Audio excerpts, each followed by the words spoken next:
ಓಂ ಶ್ರೀ ಗುರು ಬಸವಲಿಂಗಾಯ ನಮಃ. ಎಲ್ಲ ಶರಣು ಬಂಧುಗಳಿಗೆ ಇವತ್ತಿನ ಗೂಗಲ್ ಮೀಟ್ಗೆ ಶರಣಾರ್ಥಿಗಳನ್ನ ಹೇಳ್ತಾ, ಬಸವ ಅಂತಾರಾಷ್ಟ್ರೀಯ ತಿಳುವಳಿಕೆ ಮತ್ತು ಸಂಶೋಧನಾ ಕೇಂದ್ರ ಪುಣೆಯ ವಚನ ಅಧ್ಯಯನ ವೇದಿಕೆ ಮತ್ತು ಅಕ್ಕನ ಅರಿವು ಬಳಗದ ಸಂಯುಕ್ತ ಆಶ್ರಯದಲ್ಲಿ ಡಾಕ್ಟರ್ ಶಾರದಾಮಣಿ ಹುಣಸಾಳ್ ಅವರ ತಂದೆಯವರಾದ ಲಿಂಗೈಕ್ಯ ಶರಣ ಶಂಕರ್ ಮಹಾಲಿಂಗಪ್ಪ ಹುಣಸಾಳ್ ವಿಜಯಪುರ ಇವರ ಸ್ಮರಣಾರ್ಥ ದತ್ತಿ ಉಪನ್ಯಾಸವಾಗಿ ನಿಜಗುಣ ಶಿವಯೋಗಿಗಳು ಸಾಮೂಹಿಕ ಚಿಂತನ ಮತ್ತು ಸಂವಾದ ಕಾರ್ಯಕ್ರಮದಲ್ಲಿ ಪಾಲ್ಗೊಂಡ ಎಲ್ಲ ಶರಣು ಬಂಧುಗಳಿಗೆ ಅನಂತ ಅನಂತ ಶರಣಾರ್ಥಿಗಳು.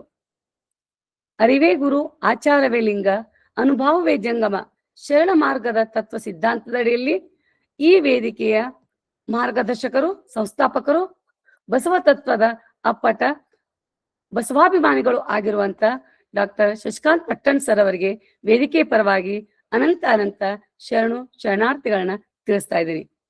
ಅದೇ ರೀತಿ ಇವತ್ತಿನ ದತ್ತಿ ಉಪನ್ಯಾಸಕರಾಗಿರುವಂತ ನಿಜಗುಣ ಶಿವಯೋಗಿಗಳು ಎಂಬ ವಿಷಯದ ಕುರಿತು ಉಪನ್ಯಾಸವನ್ನ ಮಾಡ್ತಾ ಇರುವಂತ ಶರಣೆ ಗೌರಮ್ಮ ನಾಶಿ ಸಾಹಿತಿಗಳು ಬಾಗಲಕೋಟೆ ಅವರಿಗೂ ಸಹ ವೇದಿಕೆಯ ಪರವಾಗಿ ಅನಂತ ಅನಂತ ಶರಣಾರ್ಥಿಗಳು. ಇವತ್ತಿನ ಒಂದು ದತ್ತಿ ಉಪನ್ಯಾಸವನ್ನ ಇಟ್ಟಿರುವಂತ ಡಾಕ್ಟರ್ ಹುಣಸಾಳ್ ಮೇಡಮ್ ಅವ್ರಿಗೂ ಸಹಿತ ಅವರ ಒಂದು ತಂದೆಯವರ ಲಿಂಗೈಕ್ಯ ಶಂಕರ್ ಮಹಾಲಿಂಗಪ್ಪ ಹುಣಸಾಳ್ ಅವರ ಸ್ಮರಣಾರ್ಥವಾಗಿ ದತ್ತಿ ಉಪನ್ಯಾಸವನ್ನ ಇಟ್ಟಿದ್ದು ಅವರಿಗೂ ಸಹ ವೇದಿಕೆ ಪರವಾಗಿ ಅನಂತ ಅನಂತ ಶರಣಾರ್ಥಿಗಳನ್ನ ತಿಳಿಸ್ತಾ ಇದ್ದೇನೆ. ಜೊತೆಗೆ ಇವತ್ತು ವಚನ ಪ್ರಾರ್ಥನೆಯನ್ನ ಮಾಡ್ಲಿರುವಂತ ಶರಣೆಯಾಗಿರುವಂತ ಪ್ರೇಮಕ್ಕ ಹೊರಟ್ಟಿ ಮೇಡಮ್ ಅವ್ರಿಗೂ, ಹಾಗೂ ಅದೇ ರೀತಿ ವಚನ ಮಂಗಳವನ್ನ ಮಾಡ್ತಾ ಇರುವಂತ ವಿದ್ಯಾ ಮಗ್ದುಮ್ ಮೇಡಮ್ ಅವ್ರಿಗೂ ಸಹಿತ ಶರಣಾರ್ಥಿಗಳನ್ನ ಹೇಳ್ತಾ ಇದ್ದೀನಿ. ಅಲ್ಲದೆ ಸದಾ ತಾಂತ್ರಿಕ ಸಹಾಯವನ್ನ ಮಾಡ್ತಾ ಇರುವ ಎಲೆಮರೆಯ ಕಾಯಿ ಹಾಗೆ ಸದಾ ಕಾರ್ಯವನ್ನ ಮಾಡ್ತಾ ಇರುವಂತ ಸಹೋದರರಾಗಿರುವಂತ ರುದ್ರಮೂರ್ತಿ ಪ್ರಭು ಅಣ್ಣವರಿಗೂ ಹಾಗೂ ಕುಮಾರ್ ರಾಜಣ್ಣ ಅವರಿಗೂ ಸಹಿತ ಅನಂತ ಅನಂತ ಶರಣಾರ್ಥಿಗಳನ್ನ ವೇದಿಕೆಯ ಪರವಾಗಿ ತಿಳಿಸ್ತಾ ಇದ್ದೀನಿ. ಪ್ರಾರಂಭದಲ್ಲಿ ವಚನ ಪ್ರಾರ್ಥನೆಯನ್ನ ಗಾನ ಕೋಗಿಲೆಯಾಗಿರುವಂತ ಶರಣೆ ಪ್ರೇಮಕ್ಕ ಹೊರಟ್ಟಿ ಮೇಡಮ್ ಅವ್ರು ಮಾಡ್ಬೇಕು ಅಂತ ಕೇಳ್ಕೊಳ್ತಾ ಇದ್ದೀನಿ. ಮೇಡಮ್ ಆಗ್ಲಿ. ಎಲ್ಲರಿಗೂ ಶರಣಾರ್ಥಿ. ನಾನೊಂದು ಬಸವಣ್ಣನವರ ವಚನ ಹಾಡ್ತೇನೆ.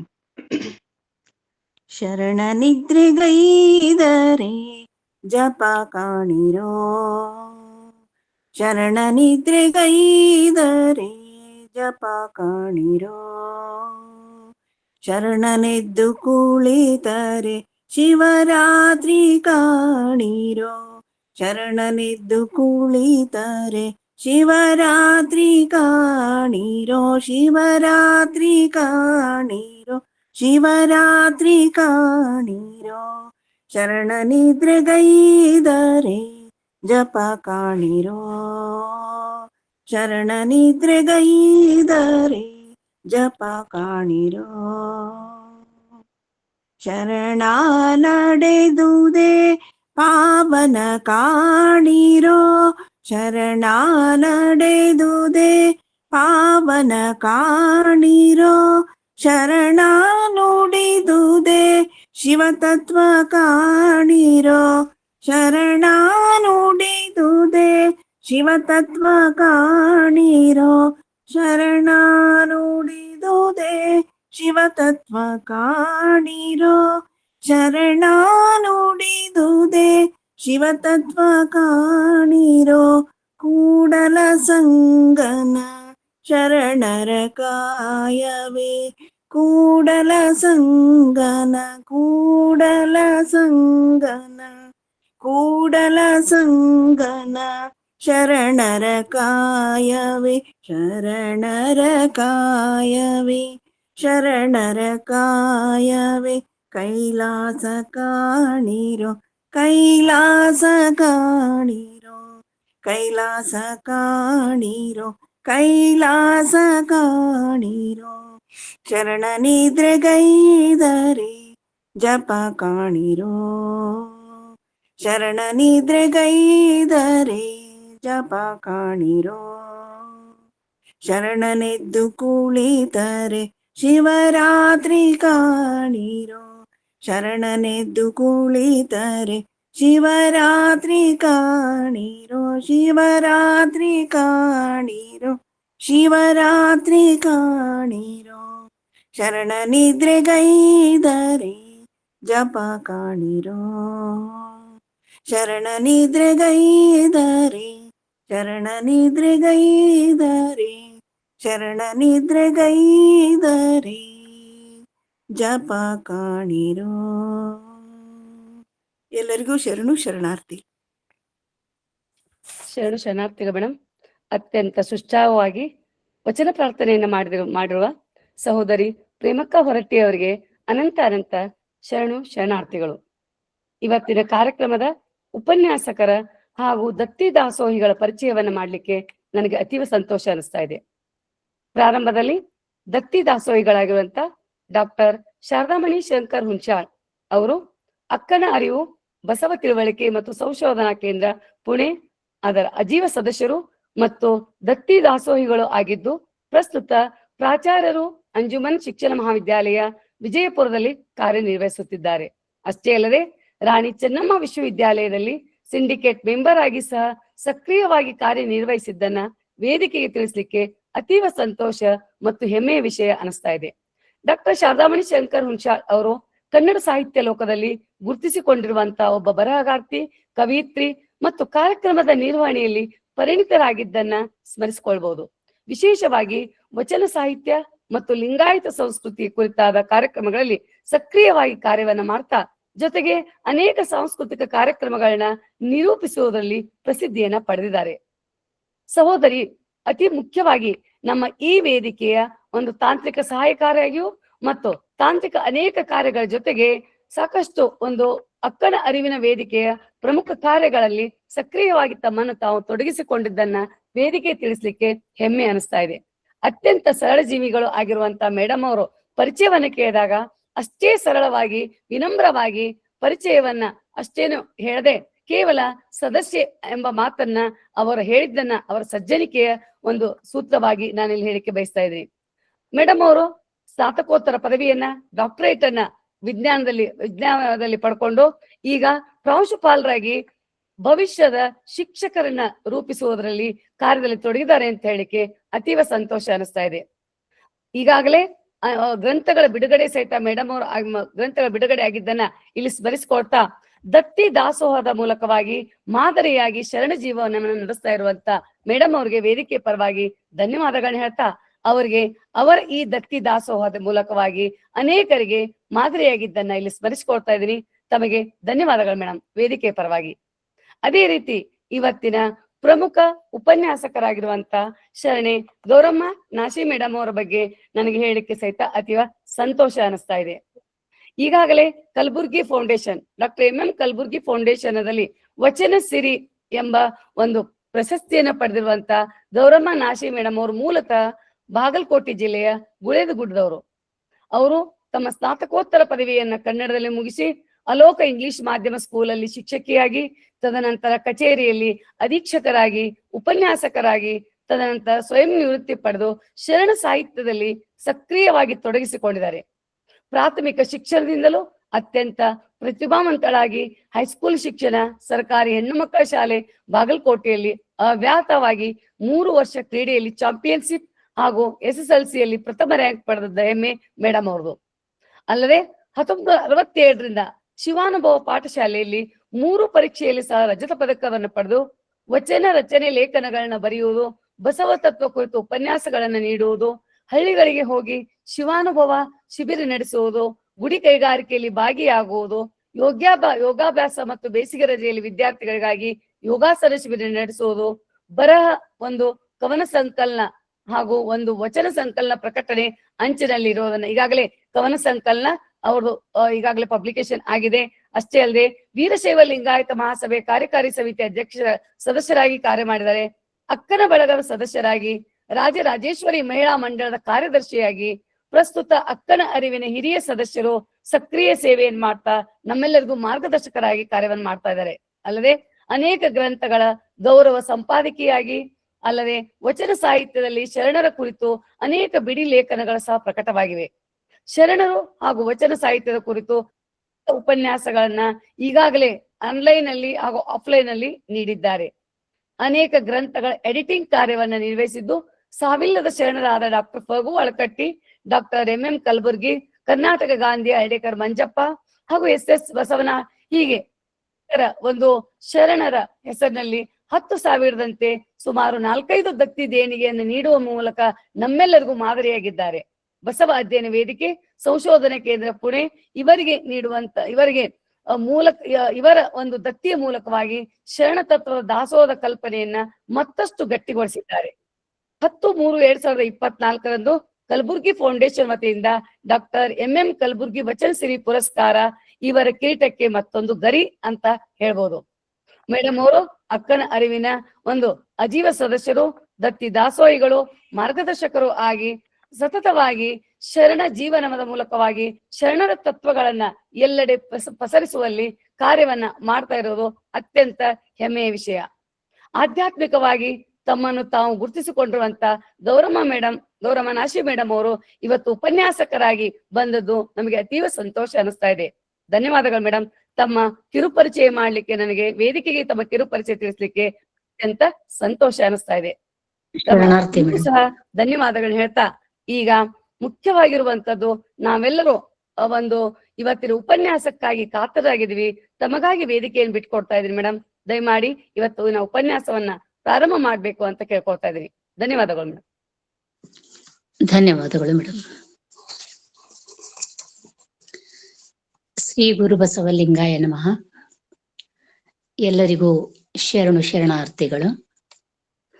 ಇಂದು ನಾನು ಮಾತನಾಡಲಿರುವ ವಿಷಯ ತಮಗೆಲ್ಲ ತಿಳಿದಿರುವಂತೆ ಶ್ರೀಮನ್ ನಿಜಗುಣ ಶಿವಯೋಗಿಗಳ ಕುರಿತಾಗಿ.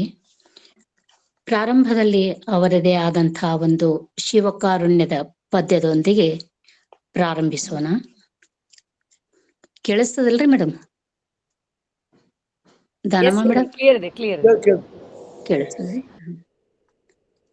ಬೇಡುವೆನು ಅಭವ ನಿಮ್ಮನು ಭವದೊಳು ಮಾಡೆನಗೊಲಿದು ಸುಗುಣ ಸಂತತಿಯ ನಿಂತು ಎರಡೆರಿಸಿದ ವೇಳೆಯೊಳು ಧೈರ್ಯವನು ಸಿರಿಯೊಡೆದು ಜೀವಿಸುವಡೆಯೊಳು ವಿನಯವನು ಕಡು ಜೌವನದೊಳು ವಿಕೃತಿ ದೋರದಿಹುದನು ಹಿಡಿದ ನೇಮವ ನಡೆದ ಅತಿ ವಿಡದ ಛಲವನು ಬೇಡುವೆನು ಅಭವ ನಿಮ್ಮನು ಭವದೊಳು.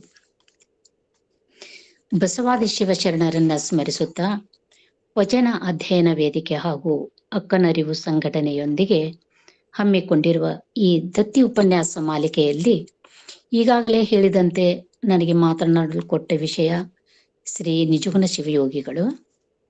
12ನೇ ಶತಮಾನದಿಂದ 17ನೇ ಶತಮಾನದ ಒಳಗೆ ಒಟ್ಟು 3 ಜನ ನಿಜಗುಣ ಶಿವಯೋಗಿಗಳನ್ನ ನಾವು ಇತಿಹಾಸದಲ್ಲಿ ಕಾಣ್ತೇವೆ. 12ನೇ ಶತಮಾನದ ಶರಣರ ಕಾಲದ ಒಬ್ಬ ನಿಜಗುಣರು ಆದರೆ 17ನೇ ಶತಮಾನದ ಆಧ್ಯಾತ್ಮ ರಾಮಾಯಣ ಗ್ರಂಥ ಬರೆದಂಥ ಇನ್ನೊಬ್ಬ ನಿಜಗುಣರು. ಇವರಲ್ಲದೆ 15ನೇ ಶತಮಾನದ ಶ್ರೀ ನಿಜಗುಣ ಶಿವಯೋಗಿಗಳು ಒಬ್ಬರು. ಈಗ ನಾನು ಪ್ರಸ್ತುತ ಮಾತನಾಡಲಿರುವ ನಿಜಗುಣ ಶಿವಯೋಗಿಗಳೇ ಇವರು, ಅಂದ್ರೆ 15ನೇ ಶತಮಾನದವರು. 15-16ನೇ ಶತಮಾನ ಅದು ದಕ್ಷಿಣ ಕನ್ನಡ ನಾಡು ಅಸಂಖ್ಯಾತ ಶಿವಯೋಗಿಯವರನ್ನ, ಕವಿಗಳನ್ನ, ಪಂಡಿತರನ್ನ, ಸಿದ್ಧರನ್ನ, ಸಂತರನ್ನ ಕನ್ನಡ ನಾಡಿಗೆ ಕೊಡುಗೆ ನೀಡಿದ ಪುಣ್ಯಭೂಮಿ. ಅವರಲ್ಲಿ ಯಳಂದೂರು ಸ್ವಾಮಿಗಳು, ಯರಗಂಬಳಿಯ ಸಿದ್ಧರು, ಶಂಭುಲಿಂಗ ಸ್ವಾಮಿಗಳು, ನಿಜಗುಣರು, ಮುಪ್ಪಿನ ಷಡಕ್ಷರಿಗಳು, ಷಡಕ್ಷರ ದೇವ, ಗೋಸಲ ಸ್ವಾಮಿ, ಗೋಸಲ ಚನ್ನಬಸವ ಸ್ವಾಮಿ, ಅವರ ಶಿಷ್ಯರಾದ ಯಡಿಯೂರು ಸಿದ್ಧಲಿಂಗೇಶ್ವರರು, ಅವರ 101 ಶಿಷ್ಯರು, ಹೀಗೆ ಅನೇಕ ವಿರಕ್ತರು. ಇವರೆಲ್ಲರೂ ಶರಣ ಸಾಹಿತ್ಯವನ್ನ ತಲೆ ಮೇಲೆ ಹೊತ್ತು ನಾಡಿನ ತುಂಬೆಲ್ಲ ಮೆರೆಸಿದವರು ಅಂತ ಹೇಳಲು ತುಂಬಾ ಸಂತೋಷ ಹಾಗೂ ಹೆಮ್ಮೆ ಎನಿಸುವಂಥದ್ದು.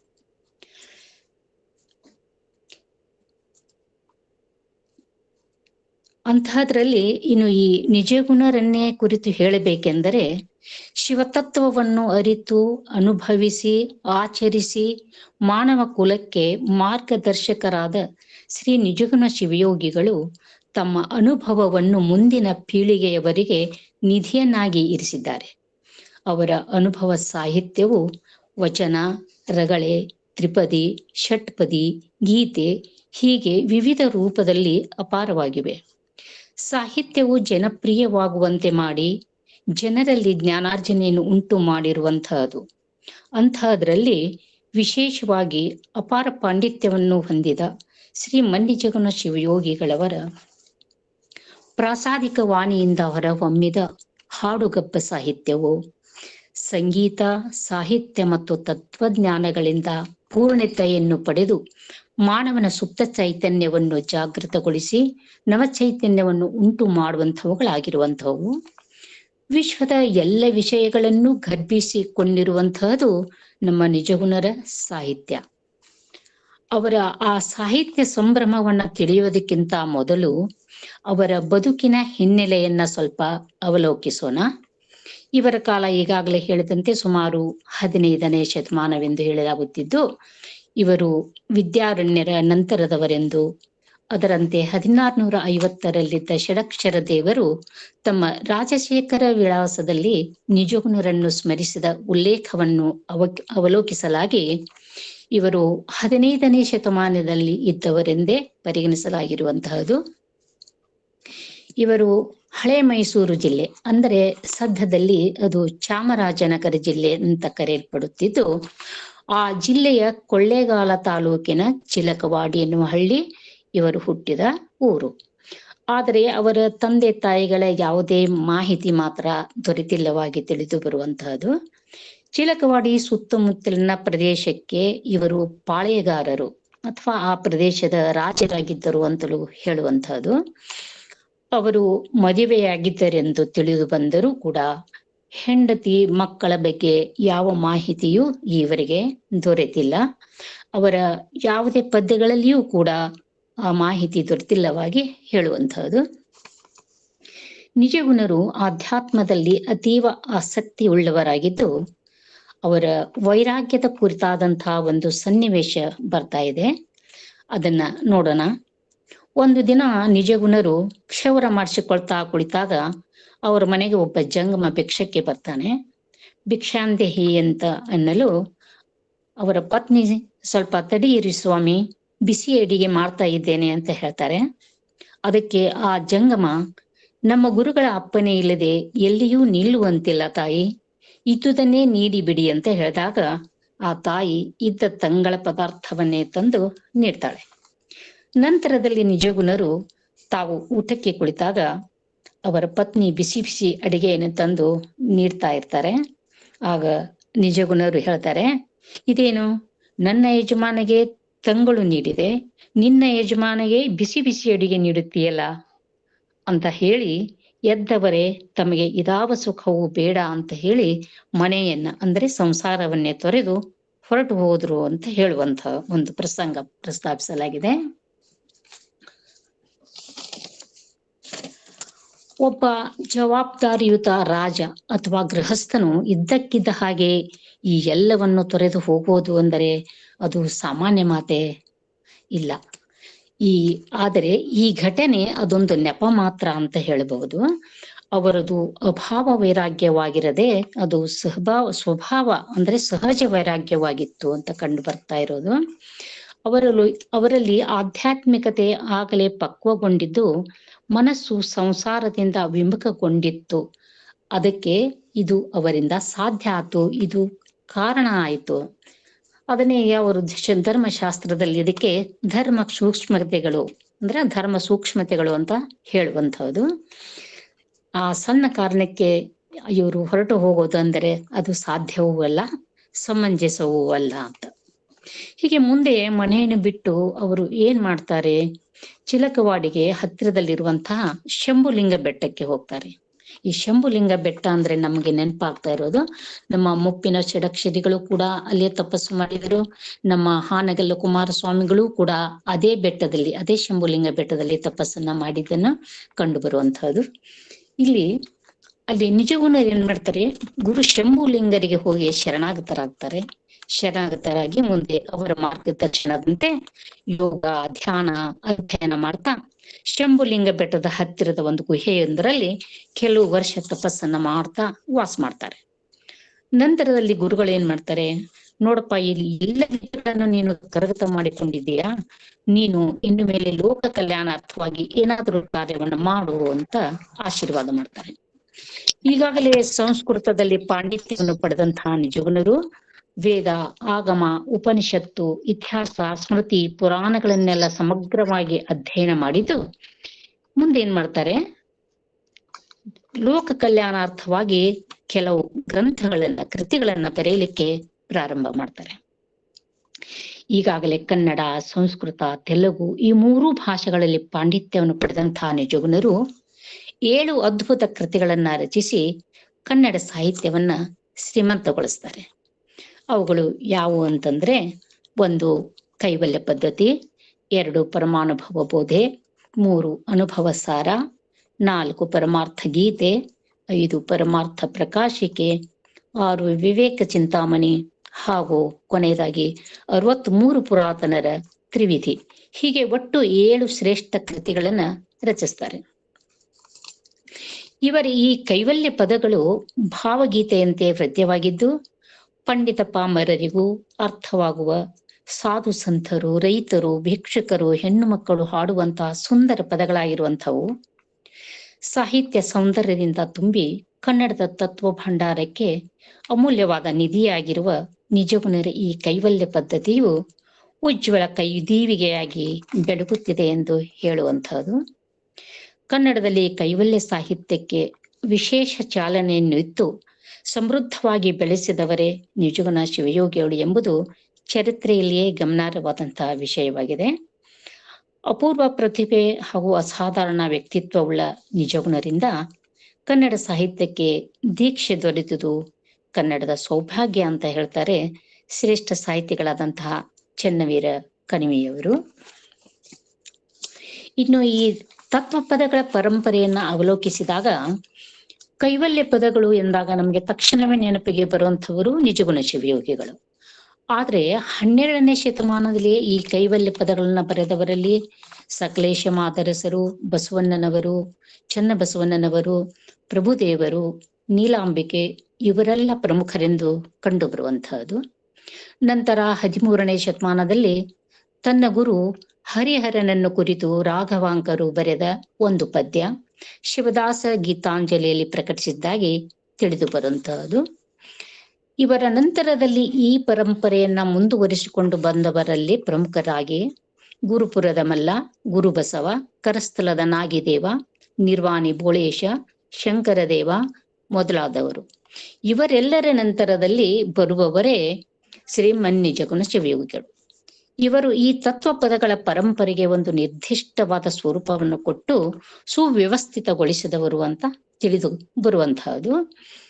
ಇವರ ನಂತರದಲ್ಲಿ ಈ ಪರಂಪರೆಯನ್ನ ಮುಂದುವರಿಸಿಕೊಂಡು ಬಂದವರೆಂದರೆ ಅಂದ್ರೆ ನಿಜಗುಣ ಶಿವಯೋಗಿಗಳ ನಂತರದಲ್ಲಿ ಮತ್ತೆ ಈ ಪರಂಪರೆಯನ್ನು ಮುಂದುವರಿಸಿಕೊಂಡು ಬಂದವರೆಂದರೆ ಸರ್ಪಭೂಷಣ ಶಿವಯೋಗಿಗಳು, ಘನಮಠ ಶಿವಯೋಗಿಗಳು, ಮುಪ್ಪಿನ ಷಡಕ್ಷರಿಗಳು, ಬಾಲಲೀಲಾ ಮಹಾಂತ ಶಿವಯೋಗಿಗಳು, ಮೈಲಾರ ಬಸವಲಿಂಗರು ಹಾಗೂ ಮಹಾಲಿಂಗರಂಗರು ಅಂತ ತಿಳಿಯುವಂತಹದ್ದು ಹೇಳುವಂತಹದ್ದು. ಒಟ್ಟಿನಲ್ಲಿ ಈವರೆಗೆ ನಾವು ನಿಜಗುಣರ ಸ್ಥೂಲ ಪರಿಚಯ ಹಾಗೂ ಕೈವಲ್ಯ ಪದಗಳ ಪರಂಪರೆಯನ್ನ ಮಾತ್ರ ಪರಿಚಯ ಮಾಡಿಕೊಂಡಂತಾಯ್ತು. ಇನ್ನು ಈ ಉಕ್ಕಿನ ಕಡಲೆಯಂತಿದ್ದ ಉಪನಿಷತ್ತುಗಳಲ್ಲಿ ಅಡಗಿದ ವೇದಾಂತ ವಿದ್ಯೆಯನ್ನು ಹಾಗೂ ಚಾತುರ್ವರ್ಣದ ಕಪಿಮುಷ್ಟಿಯಲ್ಲಿ ಹುದುಗಿದ್ದ ವಿಷಯವನ್ನ ಆ ಕಪಿಮುಷ್ಟಿಯಿಂದ ಬಿಡಿಸಿ ಕನ್ನಡದಲ್ಲಿ ಎಲ್ಲರಿಗೂ ತಿಳಿಯುವಂತಹ ಸೊಗಸಾದ ಪದಗಳನ್ನ ಬಳಸಿ 7 ಅದ್ಭುತ ಗ್ರಂಥಗಳನ್ನು ರಚಿಸಿದ್ದು ಈಗಾಗಲೇ ಅವುಗಳ ಹೆಸರನ್ನ ಹೇಳಲಾಗಿದೆ. ಅವುಗಳಲ್ಲಿ ಒಂದೊಂದನ್ನೇ ಕುರಿತು ನಾನು ಸಂಕ್ಷೇಪವಾಗಿ ನನ್ನ ಮತಿಗೆ ನಿಲುಕುವಷ್ಟನ್ನ ಮಾತ್ರ ತಮ್ಮೊಡನೆ ಹಂಚಿಕೊಳ್ಳಲು ಪ್ರಯತ್ನಿಸ್ತೇನೆ. ಮೊದಲನೇದಾಗಿ ಕೈವಲ್ಯ ಪದ್ಧತಿ. ಇದು ನಿಜಗುಣ ಶಿವಯೋಗಿಗಳ ಮೊದಲ ಗ್ರಂಥ. ಇಲ್ಲಿ ಕೈವಲ್ಯ ಎಂದರೆ ಮುಕ್ತಿ, ಪದ್ಧತಿ ಎಂದರೆ ಮಾರ್ಗ, ಅಂದರೆ ಮುಕ್ತಿಗೆ ಮಾರ್ಗವನ್ನ ತೋರುವುದು ಈ ಕೈವಲ್ಯ ಪದ್ಧತಿಯ ಉದ್ದೇಶ ಅಂತ. ಇಲ್ಲಿ ಅಂದ್ರೆ ಕೈವಲ್ಯ ಪದ್ಧತಿಯಲ್ಲಿ ಗುರುವಿಗೆ ಮಹತ್ತರ ಸ್ಥಾನವಿದೆ. ಇಲ್ಲಿ ಗುರುಸ್ತೋತ್ರ, ಗುರುಕರುಣೆ, ಗುರುವಿನ ಆನತಿ, ಗುರುವಿನ ಆಶೀರ್ವಾದ, ಗುರುವಿನ ಮಾರ್ಗದರ್ಶನ ಇವುಗಳನ್ನೆಲ್ಲ ಈ ಗ್ರಂಥದಲ್ಲಿ ನಾವು ದಟ್ಟವಾಗಿ ಕಾಣ್ತೇವೆ. ಅದರನ್ವಯ ಶ್ರೀ ನಿಜಗುಣ ಶಿವಯೋಗಿಗಳು ಕೈವಲ್ಯ ಪದ್ಧತಿಯನ್ನು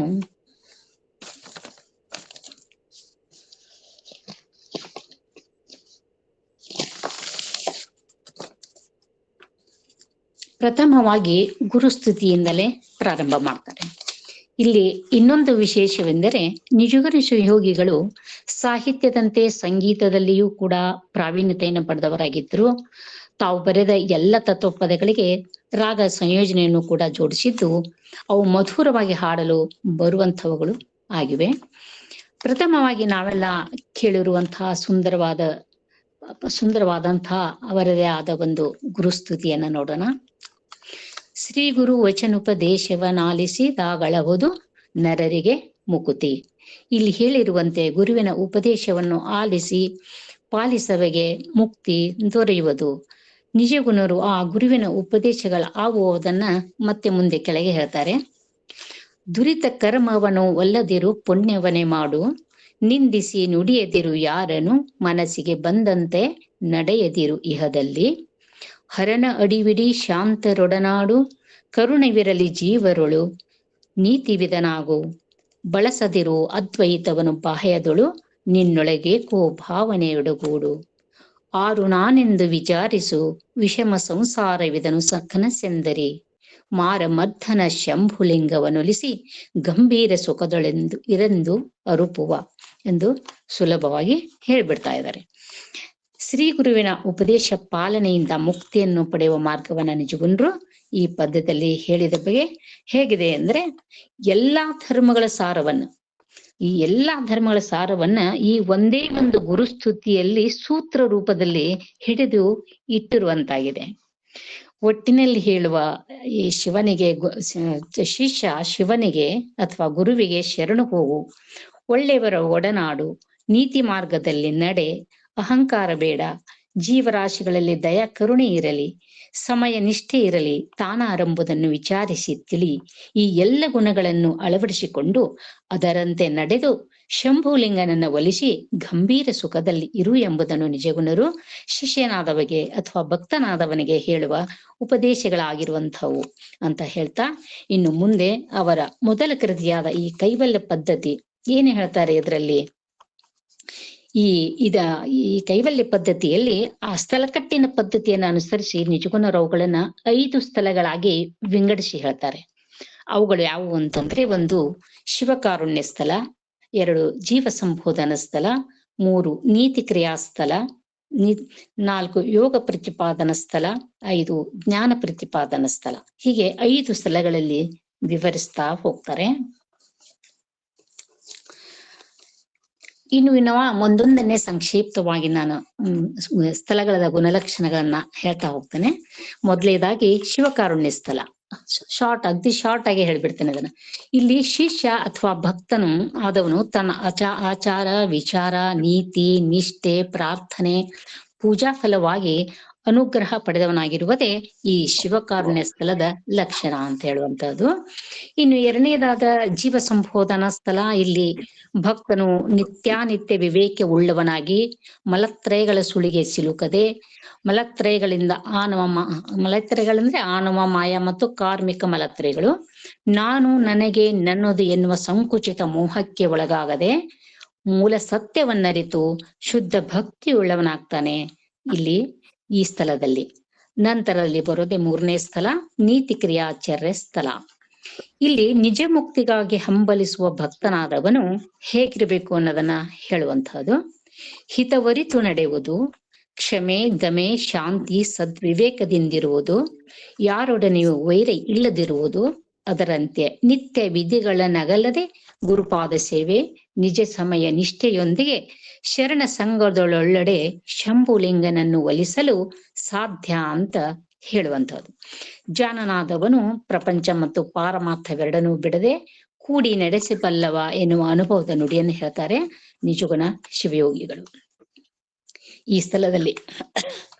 ಇನ್ನು 4ನೇದಾಗಿ ಬರುವುದೇ ಯೋಗ ಪ್ರತಿಪಾದನಾ ಸ್ಥಳ. ನಿಜಗುಣ ಶಿವಯೋಗಿಗಳು ಸಂಸ್ಕೃತದ ಸಮಗ್ರ ಗ್ರಂಥಗಳ ಅಧ್ಯಯನ ಮಾಡಿದ್ದನ್ನ ನಾವು ಈಗಾಗಲೇ ಹೇಳಿದ್ದೇವೆ. ಅದರಂತೆ ಪತಂಜಲಿ ಯೋಗವನ್ನ ಕುರಿತು ಅಧ್ಯಯನ ಮಾಡಿದ್ದು ಅದನ್ನು ನೇರವಾಗಿ ಕನ್ನಡಕ್ಕೆ ಇಳಿಸದೆ ತಮ್ಮದೇ ಆದ ಸುಂದರ ಸೊಗಸಾದ ಕನ್ನಡ ಪದಗಳು ಬರೆದಿದ್ದಾರೆ ಎನ್ನುವುದನ್ನ ನಾವು ಇಲ್ಲಿ ಗಮನಿಸುತ್ತಿರಬೇಕು. 4ನೇದಾದ ಈ ಯೋಗ ಪ್ರತಿಪಾದನಾ ಸ್ಥಳದಲ್ಲಿ 5 ಯೋಗ ಮಾರ್ಗಗಳನ್ನ ಹೇಳ್ತಾರೆ. 1 ಮಂತ್ರಯೋಗ, 2 ಲಯಯೋಗ, 3 ಹಠಯೋಗ, 4 ರಾಜಯೋಗ ಹಾಗೂ 5ನೇದಾಗಿ ಶಿವಯೋಗ.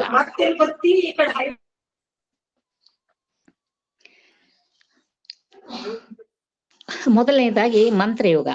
ಇದು ಕೇವಲ ಇಷ್ಟವಾದ ಮಂತ್ರ ಜಪದಿಂದ ಸಿದ್ಧಿಯನ್ನು ಪಡೆಯುವಂತಹದ್ದು ಅಂತ ವಿವರಿಸಲಾಗಿದೆ.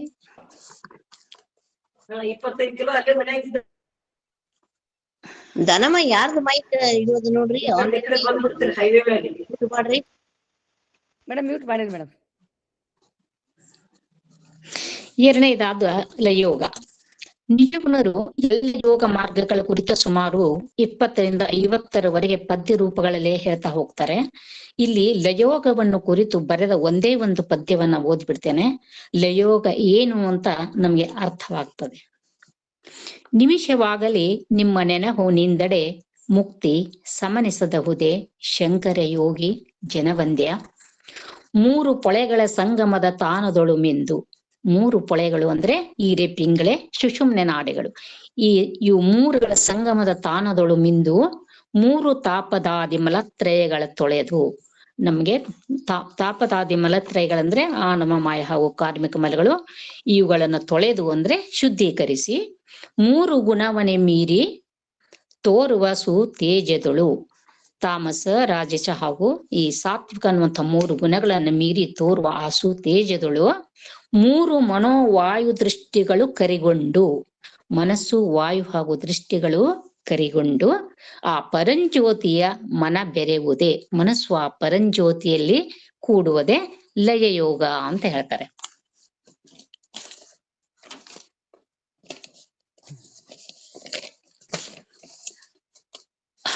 ನೋಡಿ, ಇದರಲ್ಲಿ ಲಯೋಗದಲ್ಲಿ ಧ್ಯಾನನೂ ಬಂತು, ಪ್ರಾಣಾಯಾಮವೂ ಬಂತು, ದೃಷ್ಟಿಯೋಗವೂ ಬಂತು. ನೋಡ್ರಿ, ಇಷ್ಟಲಿಂಗ ಪೂಜೆಯಲ್ಲೇ ನಾವು ಇದೆಲ್ಲವನ್ನ ನಮಗೆ ಲಭ್ಯವಾಗ್ತಾ ಇದ್ರು ಕೂಡ ನಮ್ಗ ಅದರ ಅರಿವಿಲ್ಲದೆ ನಾವೇನ್ ಮಾಡ್ತಾ ಇದ್ದೀವಿ ಈಗ ಅಂತಂದ್ರೆ, ಯೋಗ ಕ್ಲಾಸು, ಧ್ಯಾನದ ಕ್ಲಾಸು, ಪ್ರಾಣಾಯಾಮ ಕ್ಲಾಸು ಅಂತ ತಿಳ್ಕೊಂಡು ಎಲ್ಲೆಲ್ಲೋ ಕ್ಲಾಸ್ಗಳಿಗೆ ನಾವು ಹೋಗ್ತಾ ಇದ್ದೀವಿ. ನಾವು ಇಷ್ಟಲಿಂಗದಲ್ಲಿ ಇರುವ ಈ ರಹಸ್ಯವನ್ನ ಗೊತ್ತು ಮಾಡ್ಕೊಳ್ಳಿಕ್ಕೆ ನಾವು ಇಷ್ಟಪಡ್ತಾ ಇಲ್ಲ ಅಂತ. ಇದನ್ನೇ ಶರಣರು ಕೂಡ ತಮ್ಮ ವಚನದಲ್ಲಿ ಏನ್ ಹೇಳ್ತಾರೆ, ಆಲಿನಿಂದಡೆ ಸುಳಿದು ಸೂಸುವ ಗಾಳಿ ನಿಲ್ಲುವುದು, ಗಾಳಿನಿಂದಡೆ ಮನವು ನಿಲ್ಲುವುದು, ಮನವು ನಿಂದಡೆ ಬಿಂದು ನಿಂದಿಹುವುದು ಅಂತ. ಇಲ್ಲಿ ದೃಷ್ಟಿಯೋಗದಲ್ಲಿ, ಇಷ್ಟಲಿಂಗ ಪೂಜೆಯ ದೃಷ್ಟಿಯೋಗದಲ್ಲಿ ಇದೆಲ್ಲವೂ ಸಂಭವಿಸ್ತದೆ, ನಡೆದು ಹೋಗ್ತಾ ಇದೆ ಅಂತ ಹೇಳ್ತಾರೆ. ಇನ್ನು 3ನೇದಾಗಿ ಹಠಯೋಗ. ಈ ಹಠಯೋಗದಲ್ಲಿ ಯಮ, ನೇಮ, ಆಸನ, ಪ್ರಾಣಾಯಾಮ, ಪ್ರತ್ಯಾಹಾರ, ಧ್ಯಾನ, ಧಾರಣ, ಸಮಾಧಿ ಅಂತ ಈ 8 ವಿಧ ಸಾಧನಾ ಕ್ರಮಗಳನ್ನ ಹೇಳ್ತಾರೆ.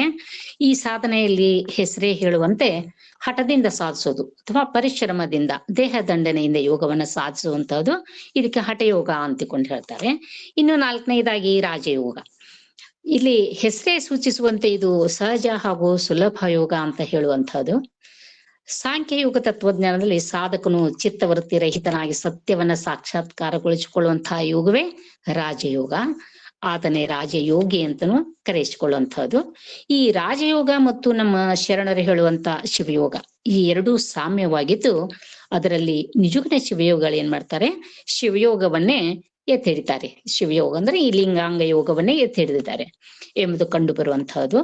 ಆದ್ರೆ ಇವರ ನಂತರದಲ್ಲಿ ಬರುವಂತಹ ಸರ್ಪಭೂಷಣ ಶಿವಯೋಗಿಗಳಂತೂ ಇನ್ನುಳಿದ ಈ ಎಲ್ಲ ಮಂತ್ರ, ಲಯ, ಹಠ, ರಾಜಯೋಗವನ್ನೆಲ್ಲ ಕೈಬಿಟ್ಟು ಕೇವಲ ಶಿವಯೋಗವೊಂದನ್ನೇ ಪ್ರತಿಪಾದಿಸಿದ್ದಾಗಿ ಕಂಡು ಬರುವಂತಹದ್ದು. ಶಿವಯೋಗ ಅಂದ್ರೆ ನಾವಿಲ್ಲಿ ಲಿಂಗಾಂಗ ಯೋಗ ಅನ್ನೋದನ್ನ ನಾವು ನೆನಪಿಸ್ಕೊಳ್ಬೇಕು. ಇನ್ನೊಂದು ವಿಷಯ ನಾವಿಲ್ಲಿ ನೆನಪಿಸ್ಲೇಬೇಕು. ಭಾರತವು ಯೋಗ ಭೂಮಿ ಎನಿಸಿದ್ದರೂ ಯೋಗದ ಕುರಿತ ಗಂಧ ಗಾಳಿಯೂ ಕೂಡ ಗೊತ್ತಿಲ್ಲದ ಕೋಟಿ ಕೋಟಿ ಜನರ ನಾಡಾಗಿರುವುದು ಕೂಡ ನಿಷ್ಠುರ ಸತ್ಯವಾದದ್ದು. ನಮ್ದು ಯೋಗ ಭೂಮಿ ಎನಿಸಿದ್ರು ಕೂಡ ಕೋಟ್ಯಾಂತರ ಜನರಿಗೆ ಯೋಗದ ಪ್ರಜ್ಞೆ ಇಲ್ಲಿರೋದು ನಿಷ್ಠುರವಾದ ಸತ್ಯ ಅನ್ನೋದನ್ನ ಹೇಳ್ತಾರೆ. ಏಕೆಂದ್ರೆ ಭಾರತೀಯ ಯೋಗ ಪರಂಪರೆಯು ವಿಶಿಷ್ಟ ಜನರ ಸ್ವತ್ತಾಗಿತ್ತೇ ವಿನಃ ಸಾಮಾನ್ಯ ಜನರ ತುತ್ತಾಗಿ ಇರ್ಲಿಲ್ಲ ಅನ್ನೋದೇ ಕಾರಣ ಅಂತ. 12ನೇ ಶತಮಾನದಲ್ಲಿ ಶಿವಶರಣರು ಭಾರತೀಯ ಜನಕೋಟಿಯಲ್ಲಿ ಧರ್ಮ, ಸಾಹಿತ್ಯ, ಸಂಸ್ಕೃತಿ, ವಿದ್ಯೆ, ಅನುಭವ ಮೊದಲಾದ ವ್ಯಾವಹಾರಿಕ, ಸಾಂಸ್ಕೃತಿಕ, ಆಧ್ಯಾತ್ಮಿಕ ದೃಷ್ಟಿಯಿಂದ ಪ್ರಜಾಪ್ರಭುತ್ವಾತ್ಮಕ ತತ್ವಗಳನ್ನು ಬಿತ್ತಲು ಸಾಕಷ್ಟು ಪರಿಶ್ರಮ ಪಟ್ಟಿದ್ದಾರೆ. ಪ್ರತಿಯೊಂದು ಕ್ಷೇತ್ರದಲ್ಲಿ ಪ್ರತಿಯೊಬ್ಬನು ಪ್ರವೇಶಿಸಿ ಪ್ರಗತಿ ಸಾಧಿಸುವಂತೆ ಮಾರ್ಗವನ್ನ ತೋರಿಸಿಕೊಟ್ಟಿದ್ದಾರೆ. ಆದ್ರೆ ಈ ಪ್ರಸ್ತುತ ದಿನಮಾನದಲ್ಲಿ ರಾಜಕೀಯ ದೃಷ್ಟಿಯಿಂದ ಎದ್ದ ಜನಾಂಗವೆನಿಸಿದರೂ ಕೂಡ ನೈತಿಕ, ಧಾರ್ಮಿಕ, ನಾಗರಿಕದ, ಸಾಂಸ್ಕೃತಿಕ ದೃಷ್ಟಿಯಿಂದ ಬಿದ್ದ ಜನಾಂಗವೆನಿಸುವ ಭಾರತೀಯರನ್ನು ಸಮುದ್ಧರಿಸಿ ಸ್ವತಂತ್ರ ರಾಷ್ಟ್ರಕ್ಕೆ ಒಪ್ಪುವ ಸತ್ವತ್ತ ಜನಾಂಗವನ್ನು ಮಾರ್ಪಡಿಸಬೇಕು ಎನ್ನುವವರು ಏನ್ ಮಾಡ್ಬೇಕು ಅಂತ ಹೇಳ್ತಾರೆ, ಬಸವನು ತೋರಿಸಿಕೊಟ್ಟ ಮಾರ್ಗವನ್ನೇ ಅನುಸರಿಸಬೇಕಾದೀತೆಂದು ಯಾರು ಹೇಳ್ತಾರೆ ಈ ಮಾತನ್ನ? ಸುಪ್ರಸಿದ್ಧ ಆಂಗ್ಲ ಇತಿಹಾಸಕಾರರಾದಂತಹ ಜೇಮ್ಸ್ ಕ್ಯಾಂಬೆಲ್ ಅವರು ಹೇಳ್ತಾರೆ. ಇದನ್ನೇ ಸಮರ್ಥಿಸಿಕೊಂಡು ಹೌದು, ಇದು ಯಥಾರ್ಥ ಸತ್ಯವಾದುದು, ಒಪ್ಪಿಕೊಳ್ಳುವಂತಹ ವಿಷಯ ಎಂದು ನಮ್ಮ ಪಂಡಿತ ರತ್ನ ವೈ ನಾಗೇಶ ಶಾಸ್ತ್ರಿ ಕೂಡ ಇದನ್ನು ಒಪ್ಕೋತಾರೆ. ನಾಗೇಶ ಶಾಸ್ತ್ರಿಗಳು ಮೈಸೂರಿನ ಆಸ್ಥಾನ ವಿದ್ವಾಂಸರಾಗಿದ್ದವರು.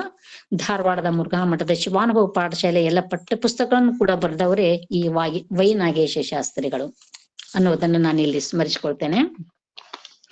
ಸರಿ, ನಾವೀಗ ಮತ್ತೆ ನಿಜಗುಣರ ಶಿವಯೋಗಕ್ಕೆ ಬರೋಣ. ನಿಜಗುಣರು ಶರಣರು ಹೇಳುವ ಶಿವಯೋಗವನ್ನೇ ಪ್ರತಿಯೊಬ್ಬನು ಸಹಜವಾಗಿ ಆಚರಿಸಬಹುದಾಗಿದ್ದು, ಉಳಿದ ಯೋಗಗಳನ್ನೆಲ್ಲ ಶಿವಯೋಗಕ್ಕೆ ಅನುಗುಣವಾಗಿ ಇಷ್ಟ ಪ್ರಾಣ ಭಾವಲಿಂಗ ಪೂಜೆಗೆ ಮಾರ್ಪಡಿಸಿಕೊಂಡು ಲಿಂಗಾಂಗ ಯೋಗವೇ ಅಂದ್ರೆ ಶಿವಯೋಗವೆಂಬುದನ್ನು ಸ್ಪಷ್ಟೀಕರಿಸಿದ್ದಾರೆ ಎನ್ನುವುದನ್ನ ಅವರ ಕೃತಿಯಲ್ಲಿ ನಾವು ಕಾಣುವಂತಹದ್ದು. ಇನ್ನು ಈ ಕೈವಲ್ಯ ಪದ್ಧತಿಯ ಕೊನೆಯ ಸ್ಥಳ ಜ್ಞಾನ ಪ್ರತಿಪಾದನಾ ಸ್ಥಳ. ಇದರಲ್ಲಿ ಜ್ಞಾನವೇ ಮುಕ್ತಿಗೆ ಮಾರ್ಗ ಎನ್ನುವುದನ್ನ ಗುರು ಶಿಷ್ಯನಿಗೆ ಉಪದೇಶ ಮಾಡುವುದನ್ನ ಹಾಗೂ ಗುರುವಿನ ಅರ್ಹತೆ ಗುಣಲಕ್ಷಣಗಳನ್ನೆಲ್ಲ ಸುಮಾರು 57 ಪದ್ಯಗಳಲ್ಲಿ ವಿವರವಾಗಿ ಹೇಳುತ್ತಾ ಹೋಗುವುದನ್ನ ನಾವಿಲ್ಲಿ ಕಾಣುವಂತಹದ್ದು.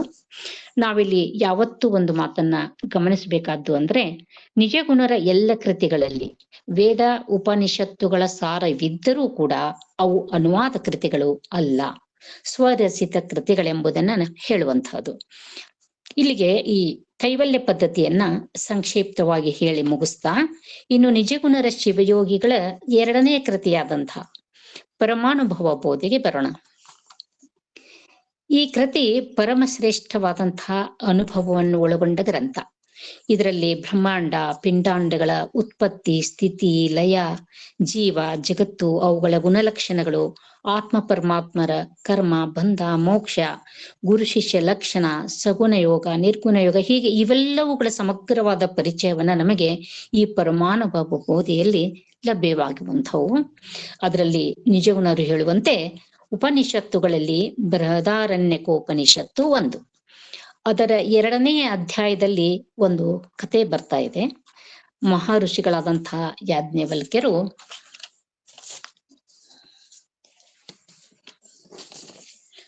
ಅವರಿಗೆ 2 ಪತ್ನಿಯರು, ಹಿರಿಯಳು ಕಾತ್ಯಾಯಿನಿ ಮತ್ತು ಚಿಕ್ಕವಳು ಮೈತ್ರೇಯಿ ಅಂತ.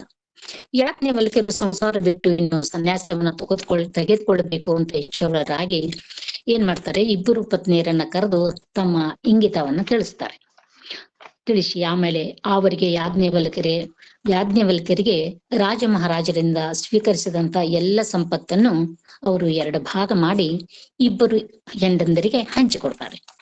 ಹಿರಿಯ ಪತ್ನಿ ಕಾತ್ಯಾಯಿನಿ ಸುಮ್ಮನೆ ಆ ಸಂಪತ್ತನ್ನ ಸ್ವೀಕರಿಸ್ತಾಳೆ. ಆದ್ರೆ ಚಿಕ್ಕವಳಾದ ಮೈತ್ರಿ ಯಾಜ್ಞವಲ್ಕ್ಯರಿಗೆ ಒಂದು ಪ್ರಶ್ನೆ ಕೇಳ್ತಾಳೆ. ನನಗೆ ಈ ಸಂಪತ್ತಿನಿಂದ ಶಾಶ್ವತವಾದ ಸುಖ ದೊರಕುವುದೇ ಅಂತ ಕೇಳ್ತಾರೆ. ಅದಕ್ಕೆ ಯಾಜ್ಞವಲ್ಕ್ಯರು ಇಲ್ಲ ಅಂತ ಹೇಳ್ತಾರೆ. ಹಾಗಾದ್ರೆ ನನಗೆ ಈ ಸಂಪತ್ತು ಬೇಡ, ಆ ಶಾಶ್ವತವಾದಂತಹ ಸುಖದ ದಾರಿಯನ್ನ ನನಗೆ ತೋರಿಸು ಅಂತ ಕೇಳ್ತಾಳೆ. ಮುಂದೆ ಬರುವುದೇ ಈ ಬೃಹದಾರಣ್ಯಕ ಉಪನಿಷತ್ತಿನ 2ನೇ ಭಾಗ, 2ನೇ ಅಧ್ಯಾಯದಲ್ಲಿ ಯಾಜ್ಞವಲ್ಕ್ಯರು ತಮ್ಮ ಪತ್ನಿ ಮೈತ್ರೇಯಿಗೆ ತೋರಿದ ಆಧ್ಯಾತ್ಮದ ಮಾರ್ಗ. ಮೈತ್ರೇಯಿ ಆ ಮಾರ್ಗದಿಂದ ಮುಕ್ತಿಯನ್ನ ಕಂಡ್ಕೊಳ್ತಾಳೆ ಅನ್ನೋದು ಇಷ್ಟು ಮಾತ್ರ ಈ ಪರಮಾನುಭವ ಬೋಧೆಯ ತಿರುಳು. ಇದು ಸಂಸ್ಕೃತದಲ್ಲಿದ್ದು ಅದನ್ನ ನಿಜಗುಣರು ಏನ್ ಮಾಡ್ತಾರೆ, ಶ್ರೀ ಯಾಜ್ಞವಲ್ಕ್ಯ ಮೈತ್ರೇಯಿಗೆ ಪೇಳುವುದ ಒಯ್ಯಾರದಿಂದ ವರ್ಣಿಸುವೇನು ಅಂತ ಹೇಳಿ ಅದನ್ನ ಅವರು ಕನ್ನಡದಲ್ಲಿ ಕನ್ನಡಿಸಿದ್ದನ್ನ ನಾವು ನೋಡ್ತೇವೆ. ಅದಕ್ಕೆ ಅವರು ಪರಮಾನುಭವ ಬೋಧೆ ಅಂತ ಹೆಸರು ಇಟ್ಟಿರುವಂತಹದ್ದು. ಈ ಗ್ರಂಥವು 6 ಸಂಧಿ 122 ಸೂತ್ರ ಹಾಗೂ 985 ಪದ್ಯಗಳನ್ನು ಒಳಗೊಂಡಂತಹ ಗ್ರಂಥವಾಗಿದೆ. ಇನ್ನು ನಿಜಗುಣ ಶಿವಯೋಗಗಳ 3ನೆಯ ಗ್ರಂಥಕ್ಕೆ ಬರೋಣ. ಇದು ಅನುಭವ ಸಾರ. ಇದರ ಹೆಸರು ಅನುಭವ ಸಾರ. ನಿಜಗುಣರೇ ಹೇಳುವಂತೆ ಈ ಕೃತಿಯ ಒಟ್ಟು ಸಾರವೆಂದರೆ, ತಿಳಿಯಲು ಅನುಭವ ಸಾರವಿದು ಸಾಧಕರ್ಗೆ ನಿರ್ಮಳವೊಪ್ಪ ಕೈವಲ್ಯವನೇ ಮಾಡ್ಬೋದು. ಸಾಧಕನಿಗೆ ಈ ಅನುಭವ ಸಾರ ಗ್ರಂಥವು ಕೈವಲ್ಯವನ್ನು ಉಂಟು ಮಾಡುವಂತಹದ್ದಾಗಿದೆ ಎಂದು ಹೇಳುವಂತಹದ್ದು. ಈ ಗ್ರಂಥವು ತ್ರಿಪದಿಯಲ್ಲಿದ್ದು 8 ಸಂಧಿ 46 ಸೂತ್ರಗಳು ಹಾಗೂ 535 ತ್ರಿಪದಿಗಳನ್ನ ಒಳಗೊಂಡಿದೆ. ಋಷಿಮುನಿಗಳು ಅಧ್ಯಾತ್ಮ ವಿದ್ಯೆಯನ್ನ ಉಪನಿಷತ್ತುಗಳಲ್ಲಿ ಬೋಧಿಸಿದ್ದು, ಅದರಲ್ಲಿಯ ಮುಕ್ತಿಕೋಪನಿಷತ್ತಿನಲ್ಲಿ ಅಧ್ಯಾತ್ಮ ವಿದ್ಯೆಯ ಸಾರವನ್ನೇ ನಿಜಗುಣರು ಕನ್ನಡೀಕರಿಸಿ ಅದಕ್ಕೆ ಅನುಭವ ಸಾರ ಅಂತ ಹೆಸರಿಸಿದ್ದಾರೆ. ಕನ್ನಡೀಕರಿಸಿದ್ದಾರೆ ಹೊರತು ಅದು ಅನುವಾದ ಗ್ರಂಥ ಮಾತ್ರವಲ್ಲ, ನಿಜಕ್ಕೂ ಇದೊಂದು ಅದ್ಭುತ ಗ್ರಂಥ ಅಂತ ಹೇಳುವಂತಹದ್ದು. ಇನ್ನು 4ನೇ ಕೃತಿ ನಿಜಗುಣರ ಪರಮಾರ್ಥ ಗೀತೆ. ಇದರಲ್ಲಿ ಪ್ರಸಿದ್ಧವಾದ ಯೋಗ ವಾಸಿಷ್ಠೆಯನ್ನು ಗ್ರಂಥದಲ್ಲಿ ಹೇಳಿದ ಪಾರಮಾರ್ಥಿಕ ವಿಷಯಗಳನ್ನೇ ಶ್ರೀ ನಿಜಗುಣ ಶಿವಯೋಗಿಗಳು ಕನ್ನಡದಲ್ಲಿ ಬರೆದ ಕೃತಿಗೆ ಪರಮಾರ್ಥ ಗೀತೆ ಅಂತ ಹೆಸರಿಟ್ಟಿದ್ದಾರೆ. ವಶಿಷ್ಠರು ಶಿಷ್ಯನಿಗೆ ಉಪದೇಶ ಮಾಡುವ ಭಾಗ ಇಲ್ಲಿ ಬರ್ತಾ ಇದೆ. ನಾವೆಲ್ಲ ಇದನ್ನ ನಮ್ಮ ನಿಜಗುಣ ಶಿವಯೋಗಿಗಳದ್ದು ಯಾವುದನ್ನೇ ನಾವು ಅಭ್ಯಾಸ ಮಾಡಿದ್ರು ಕೂಡ ನಾವಿಲ್ಲಿ ಗಮನಿಸಬೇಕಾದಂತ ಅವ್ರು ಎಲ್ಲ ವೇದಾಂತವನ್ನೇ ಹೇಳ್ತಾ ಹೋಗ್ತಾರೆ. ವಿಪನಿಷತ್ತು, ಆಗಮ, ವೇದಗಳಲ್ಲಿದ್ದೇನೆ ಹೇಳ್ತಾ ಹೋಗ್ತಾರೆ. ಭವಬಂಧನದಿಂದ ಬಿಡುಗಡೆ ಹೊಂದಿ ಹೇಗೆ ಪಾರಮಾರ್ಥವನ್ನು ಹೊಂದಬೇಕು ಅನ್ನೋದನ್ನ ತಿಳಿಸ್ತಾ, ಎಲ್ಲರೂ ಸಂಸಾರವನ್ನು ತ್ಯಾಗ ಮಾಡುವಂದು ಹೇಳುತ್ತಿಲ್ಲ, ಪ್ರಪಂಚ ಪಾರಮಾರ್ಥವೆರಡನ್ನು ಹಿಡಿದು ನಡೆಯುವವನು ಜಾಣ ಎನ್ನುವುದನ್ನು ಹೇಳ್ತಾ, ಎಷ್ಟೇ ಜ್ಞಾನಿಯಾಗಿದ್ರು ಕೂಡ ಸತ್ಕರ್ಮವನ್ನು ಬಿಡದೆ ಮಾಡುತ್ತಲಿರು, ಆ ಮಾಡುವ ಪ್ರತಿ ಕೆಲಸವು ತಪಸ್ಸು ಅನ್ನೋದನ್ನ ಶಿಷ್ಯನಿಗೆ ಹೇಳುವಂತಹದ್ದು. ಅಲ್ಲದೆ ಶಿಷ್ಯನಿಗೆ ಯಾವ ಧರ್ಮ ಸಂಶಯಗಳು ಉಳಿಯದಂತೆ ಉಪದೇಶಿಸುವುದೇ ಈ ಪರಮಾರ್ಥ ಗೀತೆಯ ಮೂಲ ಧ್ಯೇಯ ಅಂತ ಹೇಳುವಂತಹದ್ದು. ಇವೆಲ್ಲವೂ ಪದ್ಯ ರೂಪದಲ್ಲಿ ಇರುವುದನ್ನ ನಾವು ಗಮನಿಸುವಂತಹದ್ದು. ನಂತರದ ಗ್ರಂಥವೇ ಪಾರಮಾರ್ಥ ಪ್ರಕಾಶಿಕೆ. ಈಗ ಪರಮಾರ್ಥ ಗೀತೆ ಆಯ್ತು, ಈಗ ಮತ್ತೊಂದು ಗ್ರಂಥ ಪಾರಮಾರ್ಥ ಪ್ರಕಾಶಿಕೆ. ಇದು ನಿಜಗುಣ ಶಿವಯೋಗಿಗಳ ಗುರುಗಳಾದಂತಹ ಶ್ರೀ ಚನ್ನ ಸದಾಶಿವ ಸ್ವಾಮಿಗಳು ಸಂಸ್ಕೃತದಲ್ಲಿ ಬರೆದಂತಹ ಶಿವಯೋಗ ಪ್ರದೀಪಿಕೆ. ಈ ಶಿವಯೋಗ ಪ್ರದೀಪಿಕೆಯನ್ನೇ ಕನ್ನಡಕ್ಕೆ ಅನುವಾದ ಮಾಡ್ತಾರೆ ನಿಜಗುಣ ಶಿವಯೋಗಿಗಳು. ಅದನ್ನು ಕನ್ನಡಕ್ಕೆ ಅನುವಾದ ಮಾಡಿ ಅದಕ್ಕೆ ಪಾರಮಾರ್ಥ ಪ್ರಕಾಶಿಕೆ ಅಂತ ಹೆಸರಿಡ್ತಾರೆ. ಶಿವಯೋಗನ ಕುರಿತಾದ ಕೃತಿಯಾಗಿ ಇದು ಇರುವುದರಿಂದ ಇಷ್ಟ ಪ್ರಾಣ ಭಾವಲಿಂಗ ಪೂಜೆಯ ಕುರಿತ ಬಹಳ ಸುಂದರವಾದ ಪದ್ಯಗಳನ್ನ ಇದರಲ್ಲಿ ಬರೆದಿರುವಂತಹದ್ದು. 2 ಸಾಲಿನಲ್ಲಿ ಹೇಳಿದ್ದಾರೆ, ನೋಡೋಣ. ಪರತರ ಶಿವಲಿಂಗ ಬೆಳೆಸಿ ನಿನಗಾಗಿ ಕರಕಂಜದೊಳು ಕಾಣಿಸಿತು ಯೋಗಿ ಯಜಿಸು ಎಂಬಲ್ಲಿ ಇಷ್ಟಲಿಂಗ ಅನುಸಂಧಾನವನ್ನು ಕುರಿತು, ಪ್ರಾಣಲಿಂಗವನು ಗುರುವಿನ ಆನತಿಯೋಳ್ ಕೇಳಿ ನೋಡಿ ಮಾನದೇಕ ಚಿತ್ತದಿಂದ ಜ್ಞಾನಿಪನೆ ಕೃತಾರ್ಥನು ಎಂದು ಹೇಳುವಲ್ಲಿ ಪ್ರಾಣಲಿಂಗ ಅನುಸಂಧಾನವನ್ನು, ಅದರಂತೆ ಭಾವಲಿಂಗವನೆ ಬಿಡದೆ ಪರಿಭಾವಿಸು ಭೇದವಿಲ್ಲದೆ ಯೋಗಿ, ಹೀಗೆ ತ್ರಿವಿಧ ಲಿಂಗ ಅನುಸಂಧಾನದ ನಿರೂಪವನ್ನ ಈ ಪಾರಮಾರ್ಥ ಪ್ರಕಾಶಿಕೆಯಲ್ಲಿ ಪ್ರತಿಪಾದಿಸಿರುವಂತಹದ್ದು. ಇನ್ನು ಅತ್ಯಂತ ಮಹತ್ತರವಾದ ನಿಜಗುಣ ಶಿವಯೋಗಿಗಳ ಇನ್ನೊಂದು ಗ್ರಂಥ, ಅದು ಕನ್ನಡ ಸಾಹಿತ್ಯದಲ್ಲಿಯೇ ಮೊಟ್ಟ ಮೊದಲ ವಿಶ್ವಕೋಶ ಅಂತ ಕರೆಯಿಸಿಕೊಂಡಂತಹ ಗ್ರಂಥ, ಅದು ವಿವೇಕ ಚಿಂತಾಮಣಿ. ಇದು ಮಾತ್ರ ಗದ್ಯದಲ್ಲಿದೆ. ಈವರೆಗಿನ ಎಲ್ಲಾ ಗ್ರಂಥಗಳು ಪದ್ಯದಲ್ಲಿದ್ದರೆ ಈ ವಿವೇಕ ಚಿಂತಾಮಣಿ ಒಂದು ಮಾತ್ರ ಗದ್ಯದಲ್ಲಿದೆ. ಪ್ರಾರಂಭದಲ್ಲಿ ನಿಜಗುಣರು ಒಂದು ಶ್ಲೋಕವನ್ನ ಹೇಳ್ತಾರೆ, ಏನು ಅಂತ ನೋಡೋಣ. ಶ್ರೀಮದ್ ಅನೇಕ ಲೋಕಹಿತಮಾಗಿರೆ ವೇದ ಪುರಾಣ ಶಾಸ್ತ್ರದೊಳ್ ಮೇಳಿಸಿ ತೋರ್ಪ ವಿಶ್ವ ವಿಷಯಗಳ ಸಂಸ್ಥಿತಿಯಂ ವಿವೇಕ ಚಿಂತಾಮಣಿ ಎಂದು ಸಲ್ವ ಪೆಸರಿಟ್ಟು ಮಹಾಕವಿ ತಾಪರದ ಪ್ರಬಂಧಮಂ ಪ್ರೇಮದಿಂ ಪೇಳ್ವೆ ನಾನಿದ ನೀನೊಲಿದು ಆಲಿಸು ಶಂಭುಲಿಂಗವೇ ಅಂತ.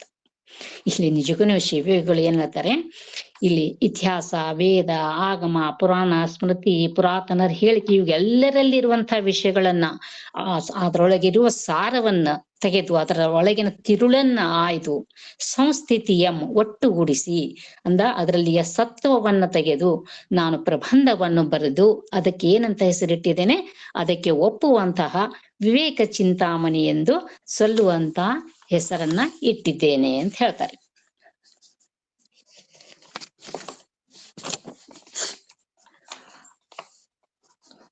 ವಿಶ್ವದಲ್ಲಿರುವ ಎಲ್ಲ ವಿಷಯಗಳ ಬಗ್ಗೆನೂ ತಿಳುವಳಿಕೆಯನ್ನು ಕೊಡುವಂತಹ ಈ ವಿವೇಕ ಚಿಂತಾಮಣಿ ಗ್ರಂಥಕ್ಕೆ ವಿಶ್ವಕೋಶ ಅಂತಲೂ ಹೇಳುವಂತಹದ್ದು.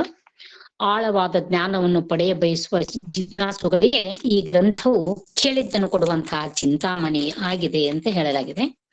ಹೇಗೆ ಎಲ್ಲೆಡೆ ಚೆದುರು ಹೋದಂತಹ ಮುತ್ತು, ರತ್ನ, ಹವಳಗಳನ್ನ ಆಯ್ದು ಒಟ್ಟುಗೂಡಿಸಿ ಪೋಣಿಸಿ ಸುಂದರವಾದ ಹಾರವನ್ನಾಗಿಸುವಂತೆ ವಿಶ್ವದ ಎಲ್ಲ ವಿಷಯಗಳ ಸಾರದಲ್ಲಿಯ ಸತ್ಯವನ್ನ ಆಯ್ದು, ಟೊಪಾಲಜಿ ಅಂತ ಹೇಳ್ತೀವಿ ನೋಡ್ರಿ ಮೇಡಮ್, ನಾವು ಇಂಗ್ಲಿಷ್ ದಲ್ಲಿ ಟೊಪಾಲಜಿ ಅಂತ ಹೇಳಿ, ಆ ವಿಷಯಗಳ ಸಾರದಲ್ಲಿಯ ಸತ್ವವನ್ನ ಆಯ್ದುಕೊಂಡು ಅನುಭಾವಿಗಳು ಒಪ್ಪುವಂತಹ ಈ ವಿವೇಕ ಚಿಂತಾಮಣಿಯ ಗ್ರಂಥವನ್ನ ಜ್ಞಾನಾಪೇಕ್ಷಿಗಳಿಗಾಗಿ ಬೆಳಗುಗನ್ನಡದಲ್ಲಿ ನಾನು ರಚಿಸಿದ್ದೇನೆ ಅಂತ ಸ್ವತಃ ನಿಜಗುಣ ಶಿವಯೋಗಿಗಳೇ ಹೇಳಿಕೊಂಡಿರುವಂತಹದ್ದು. ಈ ವಿವೇಕ ಚಿಂತಾಮಣಿ ಗ್ರಂಥವು ಒಟ್ಟು 10 ಪ್ರಕರಣಗಳನ್ನ ಒಳಗೊಂಡಿದ್ದು ಅವು ಯಾವುವು ಅಂದ್ರೆ ಭಾರತೀಯ ದರ್ಶನ, ಸಂಸ್ಕೃತಿ, ಧರ್ಮ, ಜ್ಯೋತಿಷ್ಯ, ಸಂಗೀತ, ಸಾಹಿತ್ಯ, ಖಗೋಳ, ಭೂಮಂಡಲ, ಹೀಗೆ ವಿಶ್ವದ ಸರ್ವ ವಿದ್ಯೆಗಳನ್ನು ಇದರಲ್ಲಿ ಬರೆದಿರುವಂತಹದ್ದು. ಭಾರತೀಯ ದರ್ಶನವೆಂದರೆ ಇದರಲ್ಲಿ ಭಾರತೀಯ ತತ್ವಶಾಸ್ತ್ರದ ವಿಭಿನ್ನ ಚಿಂತನದ ಪಂಥಗಳು, ಇವು ಜಗತ್ತು, ಜೀವನದ ಗುರಿ ಮತ್ತು ಸತ್ಯವನ್ನು ಅರಿಯುವ ವಿಧಾನಗಳ ಕುರಿತು ವಿಭಿನ್ನ ನೋಟಗಳನ್ನ ನೀಡುವಂಥವು. ಇವುಗಳನ್ನ ನಾವು ಮುಖ್ಯವಾಗಿ ಆಸ್ತಿಕ ಅಂದ್ರೆ ವೈದಿಕ, ನಾಸ್ತಿಕ ಅಂದ್ರೆ ಅವೈದಿಕ ದರ್ಶನಗಳಾಗಿ ವಿಂಗಡಿಸಿದ್ದೇವೆ. ವೈದಿಕ ಪಂಥಗಳಲ್ಲಿ ನ್ಯಾಯ, ವೈಶೇಷಿಕ, ಸಾಂಖ್ಯ, ಯೋಗ ಮೀಮಾಂಸೆ, ವೇದಾಂತಗಳು ಸೇರಿವೆ. ಅವೈದಿಕದಲ್ಲಿ ಚಾರ್ವಾಕ, ಬೌದ್ಧ, ಜೈನ ಮುಖ್ಯವಾದವುಗಳಾಗಿವೆ.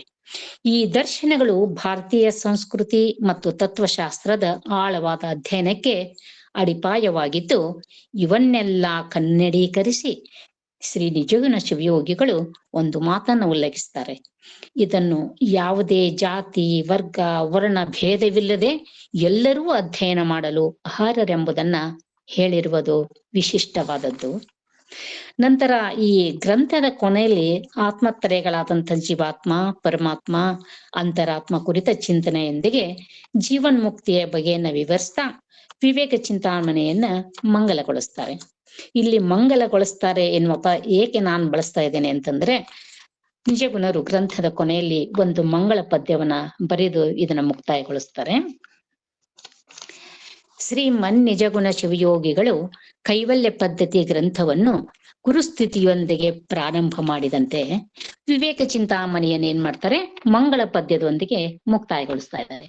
ಇದು ಒಂದು ವಿಶಿಷ್ಟ ಹಾಗೂ ವಿಶೇಷ ಅಂತ ಹೇಳ್ಬಹುದು. ಅದು ಈ ಮಂಗಲ ಪದ್ಯ ಒಂದು ಅನುಭವ ಪೂರ್ಣವಾದಂತಹ ಆಧ್ಯಾತ್ಮದ ಆಳ ಅರ್ಥವನ್ನ ಒಳಗೊಂಡಂತಹ ಜನಮನದಲ್ಲಿ ನಿರಂತರ ಬೆಳಗುತ್ತಿರುವಂತಹ ಮಂಗಳ ಪದ. ಅದನ್ನ ನೋಡೋಣ. ಜ್ಯೋತಿ ಬೆಳಗುತ್ತಿದೆ ವಿಮಲ ಪರಂಜ್ಯೋತಿ ಬೆಳಗುತ್ತಿದೆ, ಮಾತು ಮನಗಳಿಂದ ತತ್ತ ಮೀರಿದ ಸಾತಿಶೇದ ನಿರುಪಾದಿಕ ನಿರ್ಮಲ ಜ್ಯೋತಿ ಬೆಳಗುತ್ತಿದೆ, ವಿಮಲ ಪರಂಜ್ಯೋತಿ ಬೆಳಗುತ್ತಿದೆ. ನಿಜಗುಣ ಶಿವಯೋಗಿಗಳು ಜ್ಯೋತಿ ಹೇಗೆ ಬೆಳಗ್ತಾ ಇದೆ ಅಂತ ಹೇಳ್ತಾರೆ ನೋಡಿ. ಮಾತು ಮನಗಳಿಂದ ಅತ್ತತ್ತ ಮೀರದ ಅಂದ್ರೆ ಮಹಾ ಮೌನದಲ್ಲಿ ಮಹಾ ಬೆಳಗು ಯಾವುದೇ ಉಪಾಧಿ ಇಲ್ಲದೆ ನಿರಂತರ ಪರಂಜ್ಯೋತಿ ಬೆಳಗ್ತಾ ಇದೆ ಅಂತ. ಅದರಂತೆ 2ನೇ ನುಡಿಯಲ್ಲಿ ಹೇಳ್ತಾರೆ, ಶಿವಧರ್ಮವೆಂತೆಂಬ ಕಂಬದ ಮೇಲೆ ಸುವಿವೇಕ ಹೃದಯಾಬ್ಜ ಪ್ರಣತೆಯೊಳು ಸವಯದ ಸದ್ಭಕ್ತಿ ರಸತೈಲ ತೀವಿದ ಪ್ರವಿಮಲ ಕಳೆ ಎಂಬ ಬತ್ತಿ ವಿಡಿದು ಜ್ಯೋತಿ ಬೆಳಗುತ್ತಿದೆ ಅಂತ.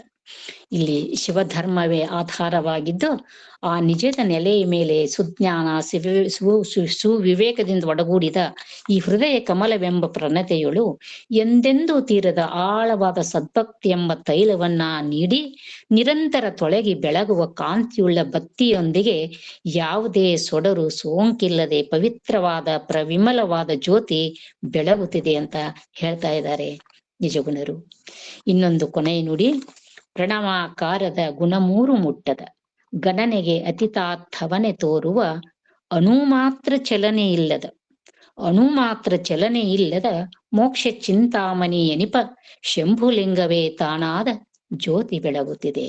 ಎಂಥ ಅದ್ಭುತ ಬೆಳಕು ನೋಡ್ರಿ. ಪ್ರಣವಾಕಾರದ ಅಂದ್ರೆ ಓಂಕಾರ ರೂಪದ, ಈ ಓಂಕಾರ ಸ್ವರೂಪದ ತ್ರಿಗುಣಗಳ ಸೋಂಕಿಲ್ಲದ, ತಾಮಸ ರಾಜಸ ಈ ಸಾತ್ವಿಕ ಯಾವ ಗುಣಗಳ ಸೋಂಕಿಲ್ಲದ ಗಣನೆಗೆ ನಿಲುಕದಂತಹ ಬಸವಣ್ಣನವರು ಹೇಳ್ತಾರಲ್ಲ, ಜಗದಗಲ ಮುಗಿಲಗಲ ಮಿಗೆಯಲ ನಿಮ್ಮಗಲವೆಂದು ಹೇಳುವಂತೆ ಪ್ರಮಾಣಕ್ಕೆ ಒಳಪಡದ, ಸಾಮಾನ್ಯ ಕಣ್ಣಿಗೆ ಗೋಚರಿಸದ, ಅಣು ಮಾತ್ರ ಚಲನೆ ಇಲ್ಲದ, ಕಿಂಚಿತ್ತೂ ಚಲನೆ ಇಲ್ಲದ, ಹೊಯ್ದಾಟವಿಲ್ಲದ ಸ್ವಯಂಭೂ ಸ್ಥಿತಿಯಲ್ಲಿ ಆ ಶಂಭುಲಿಂಗವೇ ತಾನಾಗಿ ಮಹಾ ಬೆಳಗು ಬೆಳಗುತ್ತಿದೆ. ಅಂತಪ್ಪ ಬೆಳಗನ್ನ ಕಾಣಬೇಕು, ಶಂಭುಲಿಂಗವೇ ತಾನಾಗಬೇಕೆಂಬುದೇ ನಿಜಗುಣರ ಆಶಯ. ಅದಕ್ಕೆ ಶ್ರೀ ಗುರುವಿನ ಉಪದೇಶವನ್ನ ಆಲಿಸಿ ಪಾಲಿಸಿದಾಗ ನರರಿಗೆ ನಿಜ ಮುಕ್ತಿ ದೊರೆತಾ ಇದೆ ಅನ್ನೋದನ್ನ ನಿಜಗುಣರು ಇಲ್ಲಿ ಹೇಳುವಂತಹದ್ದು. ಇದಕ್ಕಾಗಿ ಮನೆ ಮಠವನ್ನ ತೊರೆಯಬೇಕಾಗಿಲ್ಲ, ವನವಾಸವನ್ನ ಮಾಡಬೇಕಾಗಿಲ್ಲ. ಶ್ರಮ, ಶ್ರದ್ಧೆ, ಭಕ್ತಿ ಈ ಸಾಕು ಗುರುವಿನ ಈ ಕೃಪೆಗಾಗಿ ಅಂತ ಹೇಳ್ತಾರೆ ನಿಜಗುಣರು.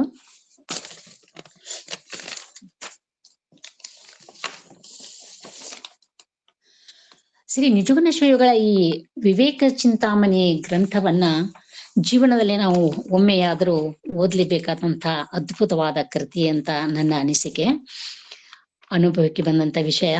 ಇನ್ನು ಕೊನೆಯದಾಗಿ ನಿಜಗುಣರ ಇನ್ನೊಂದು ಕೃತಿ, ಅದು 63 ಪುರಾತನರ ತ್ರಿವಿಧಿ. ಈ 63 ಪುರಾತನರ ಈ ಗ್ರಂಥವು ಬಸವ ಪೂರ್ವ ಕಾಲದ ಅಂದ್ರೆ ಸುಮಾರು 9ನೇ ಶತಮಾನದಲ್ಲಿ ತಮಿಳುನಾಡಿನಲ್ಲಿ ಆಗಿ ಹೋದಂತ 63 ಪುರಾತನರನ್ನ ಕುರಿತು ಬರೆದಂತಹದ್ದು. ಅಂದ್ರೆ ಅಲ್ಲಿ ಜಾತಿಯ ಕಟ್ಟುನಿಟ್ಟಿಲ್ಲದೆ ಅಗಾಧವಾದ ಭಕ್ತಿಯಿಂದ ಪರಮಾತ್ಮನನ್ನು ಸಾಕ್ಷಾತ್ಕಾರ ಮಾಡಿಕೊಂಡಂತಹ ಅವರನ್ನೇ 63 ಪುರಾತನರು ಅಂತ ಹೇಳುವಂತಹದ್ದು. ಈ 63 ಪುರಾತನರ ಚರಿತ್ರೆಯನ್ನ ನಿಜಗುಣರು ತ್ರಿಪದಿಯಲ್ಲಿಯೇ ಬರೆದಿದ್ದು, ಆ ತ್ರಿಪದಿಯಲ್ಲಿ ಅವರ ಚರಿತ್ರೆಯನ್ನ ಕಟ್ಟಿಕೊಟ್ಟದ್ದು ವಿಶೇಷ ಅಂತ ಹೇಳ್ಬಹುದು. ಈ 63 ಪುರಾತನರಲ್ಲಿ 15 ಜನ ಬ್ರಾಹ್ಮಣರು, 12 ಜನ ಕ್ಷತ್ರಿಯರು, 5 ವೈಶ್ಯರು, 1 ಪಂಚಮ, 24 ಜನ ಶೂದ್ರರು, ಅಲ್ಲದೆ 2 ಸ್ತ್ರೀಯರು. ಹೀಗೆ ಒಟ್ಟು 63 ಜನ ಪುರಾತನರು. ಈ ಪುರಾತನರನ್ನ ಕುರಿತು ಬಸವಪ್ಪ ಶಾಸ್ತ್ರಿಗಳು ಸುರಂಗ ಕವಿ, ಹರಿಹರ, ವೀರಭದ್ರ ಕವಿ ಇವರೆಲ್ಲ ಬರೆದಿದ್ದರೂ ಕೂಡ ನಿಜಗುಣರು ಮಾತ್ರ ಅವರ ಚರಿತ್ರೆಯನ್ನ ತ್ರಿಪದಿಯಲ್ಲಿ ಬರೆದಿದ್ದು ವಿಶೇಷ ಹಾಗೂ ವಿಶಿಷ್ಟ ಅಂತ ಹೇಳಬಹುದು. ಅವರೆಲ್ಲ ಗದ್ಯದಲ್ಲಿ ಬರೆದಿದ್ದಾರೆ, ಇವರು ತ್ರಿಪದಿಯಲ್ಲಿ ಬರೆದಿದ್ದಾರೆ. ಒಂದೇ ತ್ರಿಪದಿಯಲ್ಲಿ ಅವರ ಇಡೀ ಚರಿತ್ರೆಯನ್ನ ಕಟ್ಟಿಕೊಡ್ತಾ ಇದ್ದಾರೆ ನಿಜಗುಣವರು. ಉದಾಹರಣೆಗೆ ಒಂದನ್ನ ನಾವು ನೋಡೋದಾದ್ರೆ ಬೇಡರ ಕಣ್ಣಪ್ಪನನ್ನ ಕುರಿತಾಗಿ ಒಂದು ಬರೀತಾರೆ ನೋಡಿ. ಮರಳನ ದೃಷ್ಟಿಯಲ್ಲಿ ರುಜ ಎಡರಿ ತಂದು ಅತಿ ಭೀತಿ ವಿಡಿದು ನೀಲಲೋಚನವನಿತ್ತ ನಿಜಲೋಚನವನಿತ್ತ ಕಣ್ಣಪ್ಪ ನಡಿ ಪೊತ್ತು ಪಿಡದಿರ್ಪೆ. ಮೃಡನ ದೃಷ್ಟಿಯಲ್ಲಿ ರುಜ ಎಡರಿತೆಂದು ಆ ಶಿವನ ಕಣ್ಣಿನಲ್ಲಿ ಏನೋ ರೋಗ ಬಂದಿದೆ ಅಂತ ತಿಳ್ಕೊಂಡು ಭೀತಿಯಿಂದ ಏನ್ ಮಾಡ್ತಾನೆ ಬೇಡ್ರ ಇವನ್ ಕಣ್ಣಪ್ಪ ನಿಜ ಲೋಚನವನಿತ್ತ ತನ್ನ ಕಣ್ಣನ್ನೇ ಕಿತ್ತು ಕೊಟ್ಟ ಅಂತ ಕಣ್ಣಪ್ಪ ನಡಿ ಪೊತ್ತು ಅಂತ ಕಣ್ಣಪ್ಪನ ಅಡಿಯನ್ನು ಪಾದವನ್ನ ಪೊತ್ತು ನಾನೆಂದು ಬಿಡದಿರ್ಪೆನು ಅಂತ ಈ 3 ಲೈನ್ದಲ್ಲಿ ಆ ಬೇಡರ ಕಣ್ಣಪ್ಪನ ಚರಿತ್ರೆಯನ್ನ ಕಟ್ಟಿಕೊಡ್ತಾರೆ. ಇಲ್ಲಿ ಶಿವಲಿಂಗದ ಕಣ್ಣಿಂದ ರಕ್ತ ಹರಿತಾ ಇರೋದನ್ನ ಕಂಡು ಕಣ್ಣಪ್ಪ ಕಣ್ಣಿಗೆ ಏನೋ ರೋಗ ತಗಲಿದೆ ಅಂತ ರಕ್ತ ತನ್ನ ನಿಜ ಕಣ್ಣನ್ನು ಕಿತ್ತು ಹಚ್ಚಿದ. ಅಂತಪ್ಪ ಕಣ್ಣಪ್ಪನ ಪಾದವನ್ನ ನಾ ಪೊತ್ತು ಬಿಡದಿರುವೆ ಅಂತ ಕಣ್ಣಪ್ಪನ ಚರಿತ್ರೆಯನ್ನ ಇದರಲ್ಲಿ ಕಟ್ಟಿಕೊಟ್ಟಂತೆ ಹೀಗೆ ತಿರುನೀಲಕಂಠ, ಎಳೆಯಾರ ಕುಡಿಮಾರ, ಅಮರನೀತಿ, ವಾಗೀಶ, ಮುರುಘ, ಕಾರಿಕಾಲಮ್ಮೆ, ಪಾಂಡೆ ಮಹಾದೇವಿ ಹೀಗೆ ಒಟ್ಟು 63 ಪುರಾತನರ ಕುರಿತು ಬರೆದಿರುವಂತಹದ್ದು ಈ ಗ್ರಂಥ. ಇನ್ನು ಈ ಶ್ರೀ ನಿಜಗುಣ ಶಿವಯೋಗಿಗಳು ಈ 7 ಶ್ರೇಷ್ಠ ಕೃತಿಗಳಲ್ಲದೆ 2 ಕೃತಿಗಳನ್ನು ಬರೆಯುವುದರಾಗಿ ಹೇಳಲಾಗ್ತಾ ಇದೆ. ಅವುಗಳಂದ್ರೆ ದರ್ಶನ ಸಾರಂ ಮತ್ತು ಆತ್ಮತರ್ಕ ಚಿಂತಾಮಣಿ. ಇವೆರಡು ಸಂಸ್ಕೃತದಲ್ಲಿ ರಚಿಸಲಾಗಿದ್ದು ಈವರೆಗೂ ಅವು ಲಭ್ಯವಾಗಿಲ್ಲವೆಂದು ತಿಳಿದು ಬರುವಂತಹದ್ದು.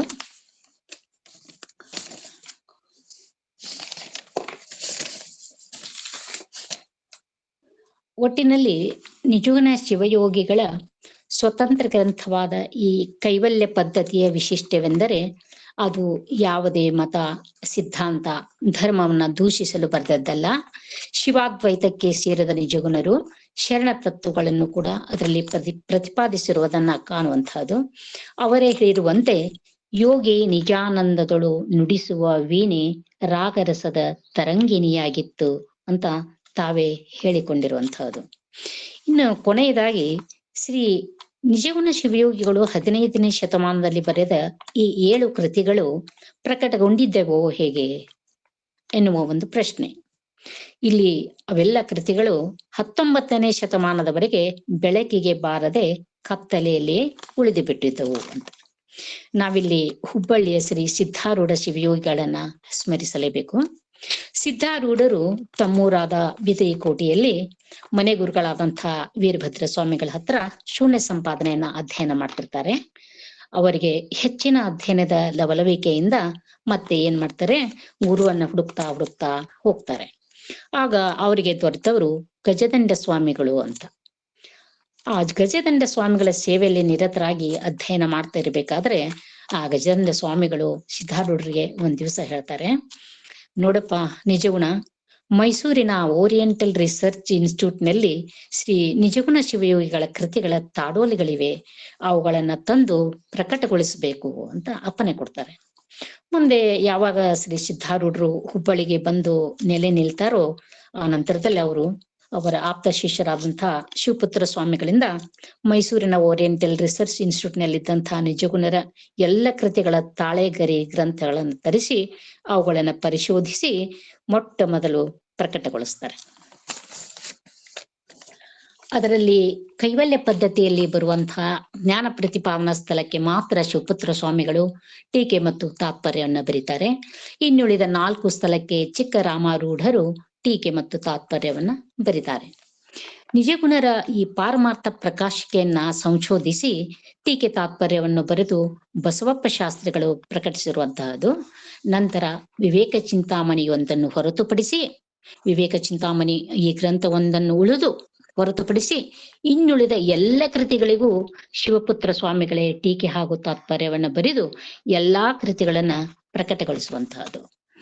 ಈಗ ಪ್ರಸ್ತುತದಲ್ಲಿ ನಾವು ಶ್ರೀ ನಿಜಗುಣ ಶಿವಯೋಗಿಗಳ ಈ ವೇದಾಂತ ಕೃತಿಗಳು ಹುಬ್ಬಳ್ಳಿಯ ಸಿದ್ಧಾರೂಢ ಮಠದಲ್ಲಿ ಈಗಲೂ ಕೂಡ ಅಧ್ಯಯನ ಕ್ರಮದಲ್ಲಿರುವುದಾಗಿ ಕಂಡು ಬರುವಂತಹದ್ದು.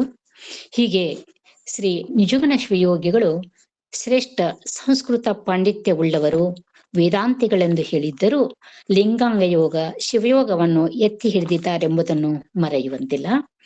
ಅವರ ಗ್ರಂಥಗಳಲ್ಲಿ ನಾವು ಕಾಣುವಂತೆ ಯೋಗವನ್ನ ಇಷ್ಟ ಪ್ರಾಣ ಭಾವಲಿಂಗ ಪೂಜೆಯೊಂದಿಗೆ ಅದ್ಭುತವಾಗಿ ಸಮನ್ವಯಿಸಿ ಬರೆದದ್ದನ್ನು ಕೂಡ ಹಾಡಿದ್ದನ್ನು ಕೂಡ ನೋಡಿದ್ರೆ ಅವರೊಬ್ಬ ಶ್ರೇಷ್ಠ ಶಿವಯೋಗಿಗಳಾಗಿದ್ದವರು ಅನ್ನೋದು ತಿಳಿದು ಬರುವಂತಹದ್ದು. ಅವರ ಪ್ರತಿ ಪದ್ಯಗಳ ಒಂದೊಂದು ಸಾಲುಗಳು ಕೂಡ ಅರ್ಥಪೂರ್ಣವಾದ ನುಡಿ ಮುತ್ತುಗಳೇ ಆಗಿವೆ. ಓದಲು ಸುಲಭ, ಹಾಡಲು ಸುಲಭ, ಅರ್ಥೈಸಿಕೊಳ್ಳುವುದು ಕೂಡ ಸುಲಭ ಅಂತ ಹೇಳ್ತಾ, ಇಂದು ಇಂತಹ ಮೇರು ಶಕ್ತಿ ಶ್ರೀ ನಿಜಗುಣ ಶಿವಯೋಗಿಯವರ ವಿಷಯ ಕುರಿತು ನನಗೆ ಮಾತನಾಡಲು ಅವಕಾಶ ಕೊಟ್ಟು ಶ್ರೀ ನಿಜಗುಣ ಅವರ ಕೈವಲ್ಯ ಪದ್ಧತಿಯನ್ನು ಸಮಗ್ರವಾಗಿ ಓದಿ ಆ ತನ್ಮಯತೆ, ಆ ಅವರ್ಣನೀಯ ಆನಂದವನ್ನು ಅನುಭವಿಸೋದಕ್ಕೆ ಕಾರಣರಾದಂತಹ ಈ ವೇದಿಕೆಯ ಅಧ್ಯಕ್ಷರಾದ ಡಾಕ್ಟರ್ ಶಶಿಕಾಂತ್ ಪಟ್ಟಣ್ ಸರ್ ಹಾಗೂ ಡಾಕ್ಟರ್ ದಾನಮ್ಮ ಝಳಕಿ ಮೇಡಮ್ ಹಾಗೂ ಶರಣರಾದ ರುದ್ರಮೂರ್ತಿ ಪ್ರಭು ಅವರಿಗೆ ತುಂಬಾ ಆಭಾರಿಯಾಗಿದ್ದೇನೆ. ಯಾಕಂದ್ರೆ 40 ವರ್ಷಗಳಿಂದ ಮನೆಯಲ್ಲಿಯೇ ಇದ್ದ ಈ ಕೈವಲ್ಯ ಪದ್ಧತಿ ಗ್ರಂಥವನ್ನ ನಾನು ಒಮ್ಮೆಯೂ ತೆರೆದು ನೋಡಿರ್ಲಿಲ್ಲ. ಈ ನಿಮಿತ್ತ ತೆರೆದಾಗ ಕಂಡದ್ದು ನಿಜಕ್ಕೂ ಅದೊಂದು ಮಹಾ ಬೆಳಗು ಅಂತ ಸಂತೋಷವಾಗಿ ಹೇಳ ಬಯಸ್ತೇನೆ. ಮತ್ತೊಮ್ಮೆ ವೇದಿಕೆಗೆ ಕೃತಜ್ಞತೆಯನ್ನು ಸಲ್ಲಿಸ್ತಾ ಇಂದಿನ ಈ ಕಾರ್ಯಕ್ರಮದ ದತ್ತಿ ದಾಸೋಹಿಗಳಾದಂತಹ ಸಹೋದರಿ ಡಾಕ್ಟರ್ ಶಾರದಾಮಣಿ ಹುಣಸಾಳ್ ಅವರು ತಮ್ಮ ತಂದೆಯವರಾದ ಲಿಂಗೈಕ್ಯ ಶರಣ ಶಂಕರ ಮಹಾಲಿಂಗಪ್ಪ ಹುಣಸಾಳ್ ವಿಜಯಪುರ ಇವರ ಸ್ಮರಣಾರ್ಥ ಈ ದತ್ತಿ ಉಪನ್ಯಾಸ ಏರ್ಪಡಿಸಿದ್ದು ನನಗೆ ಕೊಟ್ಟ ಈ ಅವಕಾಶಕ್ಕಾಗಿ ಅವರಿಗೆ ಅನಂತ ಧನ್ಯವಾದಗಳನ್ನ ಹೇಳ ಬಯಸ್ತೇನೆ. ಅದರಂತೆ ವಚನ ಅಧ್ಯಯನ ವೇದಿಕೆ ಹಾಗೂ ಶರಣ ಚಿಂತನ ಕೂಟದ ಅಧ್ಯಕ್ಷರು ಸಂಯೋಜಕರು ಆದ ಡಾಕ್ಟರ್ ಶಶಿಕಾಂತ್ ಪಟ್ಟಣ್ ಸರ್ ಅವರಿಗೂ, ಡಾಕ್ಟರ್ ದಾನಮ್ಮ ಝಳಕಿ ಅವರಿಗೂ, ಶರಣರಾದ ರುದ್ರಮೂರ್ತಿ ಪ್ರಭು ಅವರಿಗೂ, ಶರಣರಾಜಣ್ಣನವರಿಗೂ ಅನಂತ ಶರಣಾರ್ಥಿಗಳನ್ನು ಸಲ್ಲಿಸುತ್ತೇನೆ.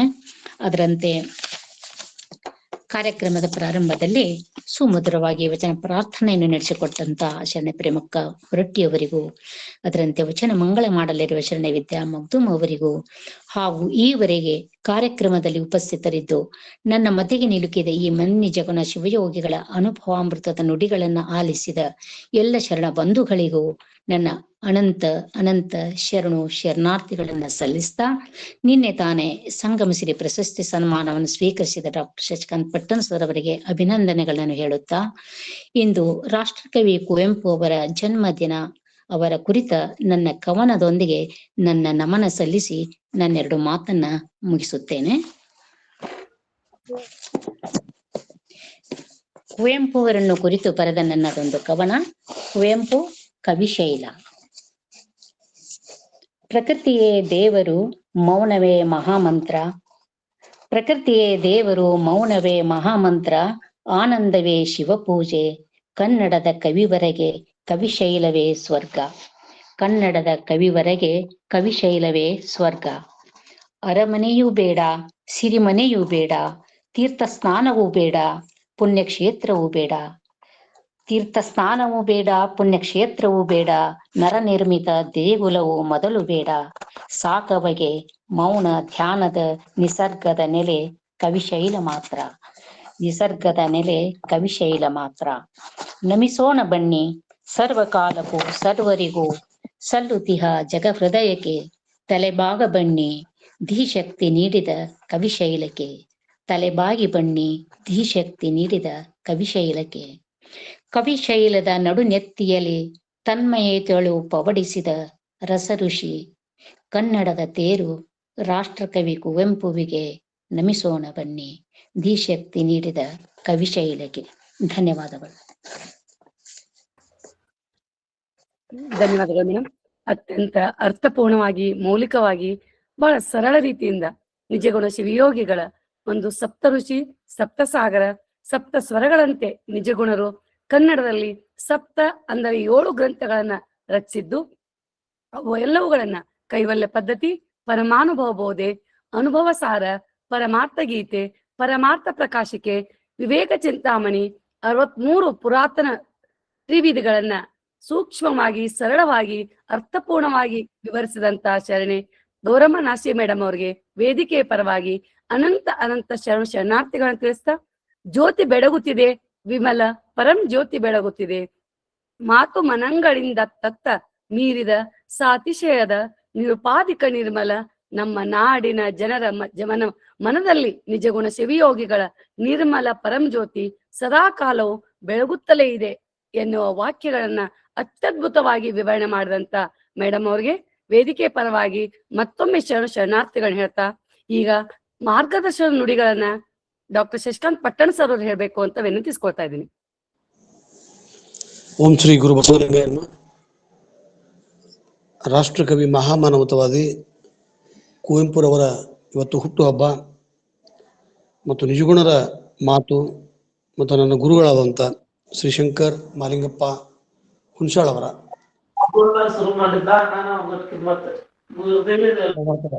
ಸ್ಮರಣಾರ್ಥ ಅವರ ಮಗಳಾದಂಥ ಡಾಕ್ಟರ್ ಶಾರದಾಮಣಿ ಹುಣಸಾಳ್ ಅವರು ಇಟ್ಟಂಥ ದತ್ತಿ ಉಪನ್ಯಾಸ ನಿಜಕ್ಕೂ ಕೂಡ ಒಬ್ಬ ಕನ್ನಡದ ವರ್ಡ್ಸ್ವರ್ತ್ ಅಂತಕ್ಕಂಥ ಶಿರೋನಾಮೆ ಶೀರ್ಷಿಕೆಯನ್ನು ಕುವೆಂಪುರವರಿಗೆ ಕೊಟ್ಟಿರ್ತಾರೆ.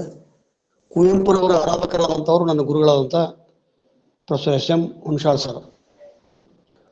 ಅವ್ರು ಪಾಠ ಮಾಡ್ಬೇಕಾದ್ರೆ ಕುವೆಂಪುರ ಪಾಠ ಮಾಡಿದ್ರೆ ಅದು ಒಂದು ಪದ್ಯ ಆಯ್ತಾರೆ ಒಂದು 1 hour ಪೂರ್ಣ ಅದ್ರ ತಲೆಯಿಂದ ಆಗ್ತದೆ, 1 ತಾಸು 2 ತಾಸು ಅಂತ ಒಂದು ದಿವ್ಯ ಚೈತನ್ಯಕ್ಕೆ ಪಡಮಟ್ಟು ಪಾಲ್ಗೊಂಡಂತ ಎಲ್ಲರಿಗೆ ಭಕ್ತಿಪೂರ್ವಕ ಶರಣಾರ್ಥಿಗಳನ್ನ ಹೇಳ್ತಾ, 15ನೇ ಶತಮಾನ ಇದು ಸಂಕ್ರಮಣ ಕಾಲ ಅಂತಕ್ಕಂಥದ್ದು. 15-16ನೇ ಶತಮಾನ ಇಲ್ಲಿ ಸಂಕಲನ ಯುಗ, ಇಲ್ಲಿ ಕೈವಲ್ಯದ ಆಗಮನ, ತತ್ವಪದಕಾರರ ಉಗಮದ ಬೀಜ ಮತ್ತು ಇಲ್ಲಿ ಶೂನ್ಯ ಸಂಪಾದನೆ ಬೇಕಾದಕ್ಕಂತಕ್ಕಂಥ ಎಲ್ಲ ಸಂಪುಟಗಳ ಸಂಪಾದನೆಗಳು ಆರಂಭವಾಗಿದ್ದು 15-14ನೇ ಶತಮಾನ. ಬಹುಶಃ 12ನೇ ಶತಮಾನದ ನಂತರ ಸುಮಾರು 200 ವರ್ಷಗಳವರೆಗೆ ಸಮಗ್ರವಾಗಿ ವಚನ ಸಾಹಿತ್ಯ, ವಚನ ಚಳುವಳಿ ಸಮಾಧಿಯಾಗಿತ್ತು. ಅದು ಪ್ರೌಢದೇವರಾಯನ ಕಾಲದೊಳಗೆ ಆರಂಭಗೊಂಡು 101 ವಿರಕ್ತರಿಂದ ಆರಂಭಗೊಂಡಂಥ ಒಂದು ಸಂಕಲನ ಯುಗ ಆಯಿತು. ತದನಂತರ ಶೂನ್ಯ ಸಂಪಾದನೆಕಾರರು ಇವುಗಳನ್ನು ಒಂದು ರಂಜನೀಯ, ಯಾಕಂದರೆ ಅಲ್ಲಿರ್ತಕ್ಕಂಥ ಜೈನ, ವೈಷ್ಣವ ವೈದಿಕ, ಶೈವ ಜೊತೆಗೆ ಲಿಂಗಾಯತ ಇವರ ಜೊತೆಗೆ ಒಂದು ಪೈಪೋಟಿಯನ್ನು ಈ ವಚನ ಚಳುವಳಿ ಒಡಬೇಕಾಗಿತ್ತು. ಸಿದ್ದನಂಜೇಶನಾಗಲಿ, ಆಮೇಲೆ ಲಕ್ಕಣ್ಣ ದಂಡೇಶನಾಗಲಿ, ಇವರೆಲ್ಲರೂ ಜೈನರು. ಚಾಮರಸ ಬ್ರಾಹ್ಮಣ, ಭೀಮಕವಿ ಬ್ರಾಹ್ಮಣ. ಅಂದರೆ ಲಿಂಗಾಯತ ತತ್ವವನ್ನು ಅನುಸಂಧಾನ ಮಾಡಿ ಬರೆದಂಥ ಸಾಹಿತ್ಯ ಕೃತಿಗಳು ಭಾಳ ಕಡಿಮೆ. ಅವಾಗ ಕಲ್ಲು ಮಠದ ಪ್ರಭುದೇವರನ್ನು ಹೊರತುಪಡಿಸಿದರೆ ಎಲ್ಲರೂ ಕೂಡ ತಮ್ಮ ಕಲ್ಪನೆಗಳನ್ನು, ಪೌರಾಣಿಕ ಕಲ್ಪನೆಗಳನ್ನು ಹೆಚ್ಚಿಸ್ತಾ ಪುಣ್ಯಕಥೆಗಳು, ಪವಾಡಗಳನ್ನು ಅಲ್ಲಲ್ಲಿ ಹಾಕಿದ್ದು ಉಂಟು. ಇದರ ಜೊತೆಗೆ 63 ಪುರಾತನರು ಅಂತಕ್ಕಂಥ ಒಂದು ಮೇಲಿನ ಮೇಲೆ ನಾವು ಕೇಳ್ತೀವಿ. 63 ಪುರಾತನರು ಇದ್ದರು, ಅವರು ಬಸವಣ್ಣ ಸಮಕಾಲೀನರಲ್ಲ. ವಿಚಿತ್ರ ಅಂತಂದರೆ ಇದರೊಳಗೆ ಬರ್ತಕ್ಕಂಥ ಹಲವಾರು ಶರಣರನ್ನು ಅಲ್ಲಿ ಕೂಡ ಸೇರಿಸ್ತಾರೆ. ಮೆರಮಿಂಡ ಕಾಯಕ ಆಗಲಿ, ಆಮೇಲೆ ಕಕ್ಕಯ್ಯನಾಗಲಿ, ಅಲ್ಲಿ 64-63 ಪುರಾತನರೊಳಗೂ ಕೂಡ ತೋರಿಸ್ತಾರೆ. 63 ಒಯ್ಲಯ್ಯ, ಶಿರಿಯಾಳ ಅಥವಾ ಆ ಶೈವ ಅಂದರೆ ಆಂಡಾಳರು ಮತ್ತು ತಮಿಳರ ಶೈವ ಸಿದ್ಧಾಂತಗಳಾಗಿದ್ದು ಅವು ಪೌರಾಣಿಕ ಸಾಹಿತ್ಯದ ಹಿನ್ನೆಲೆಯಲ್ಲಿ. ನಾನು ನಿಜಗುಣರನ್ನು ಯಾಕೆ ಅಧ್ಯಯನ ಮಾಡಬೇಕು ಅಂತಕ್ಕಂಥದ್ದು ಕ್ರಿಯಾಸ್ಥಳ, ಅವರೆಲ್ಲ ಸ್ಥಳಗಳನ್ನು ಹೇಳಿದರು. ಬಹುಶಃ ಹೆಚ್ಚಿನ ಅಧ್ಯಾತ್ಮ, ಹೆಚ್ಚಿನ ವಿಷಯಗಳನ್ನು ಅಲ್ಲ ತಮ್ಮದೇ ಆದಂಥ ಸ್ವರೂಪದಿಂದ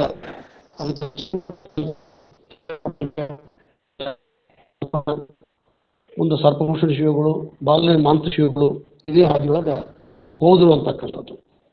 ನಾನಿವತ್ತು ಡಾಕ್ಟರ್ ಗೌರಮ್ಮಕ್ಕ ನಾಶಿಯವರು ಅವರ ಇನ್ನೊಂದು ವ್ಯಕ್ತಿತ್ವ ಅಂದರೆ ಅಧ್ಯಯನ, ಇವತ್ತು ಹೇಳ್ತಕ್ಕಂಥ ಶೈಲಿ, ವಿಷಯ ಸಂಗ್ರಹ ಭಾಳಷ್ಟು ತಯಾರು ಮಾಡಿದರು.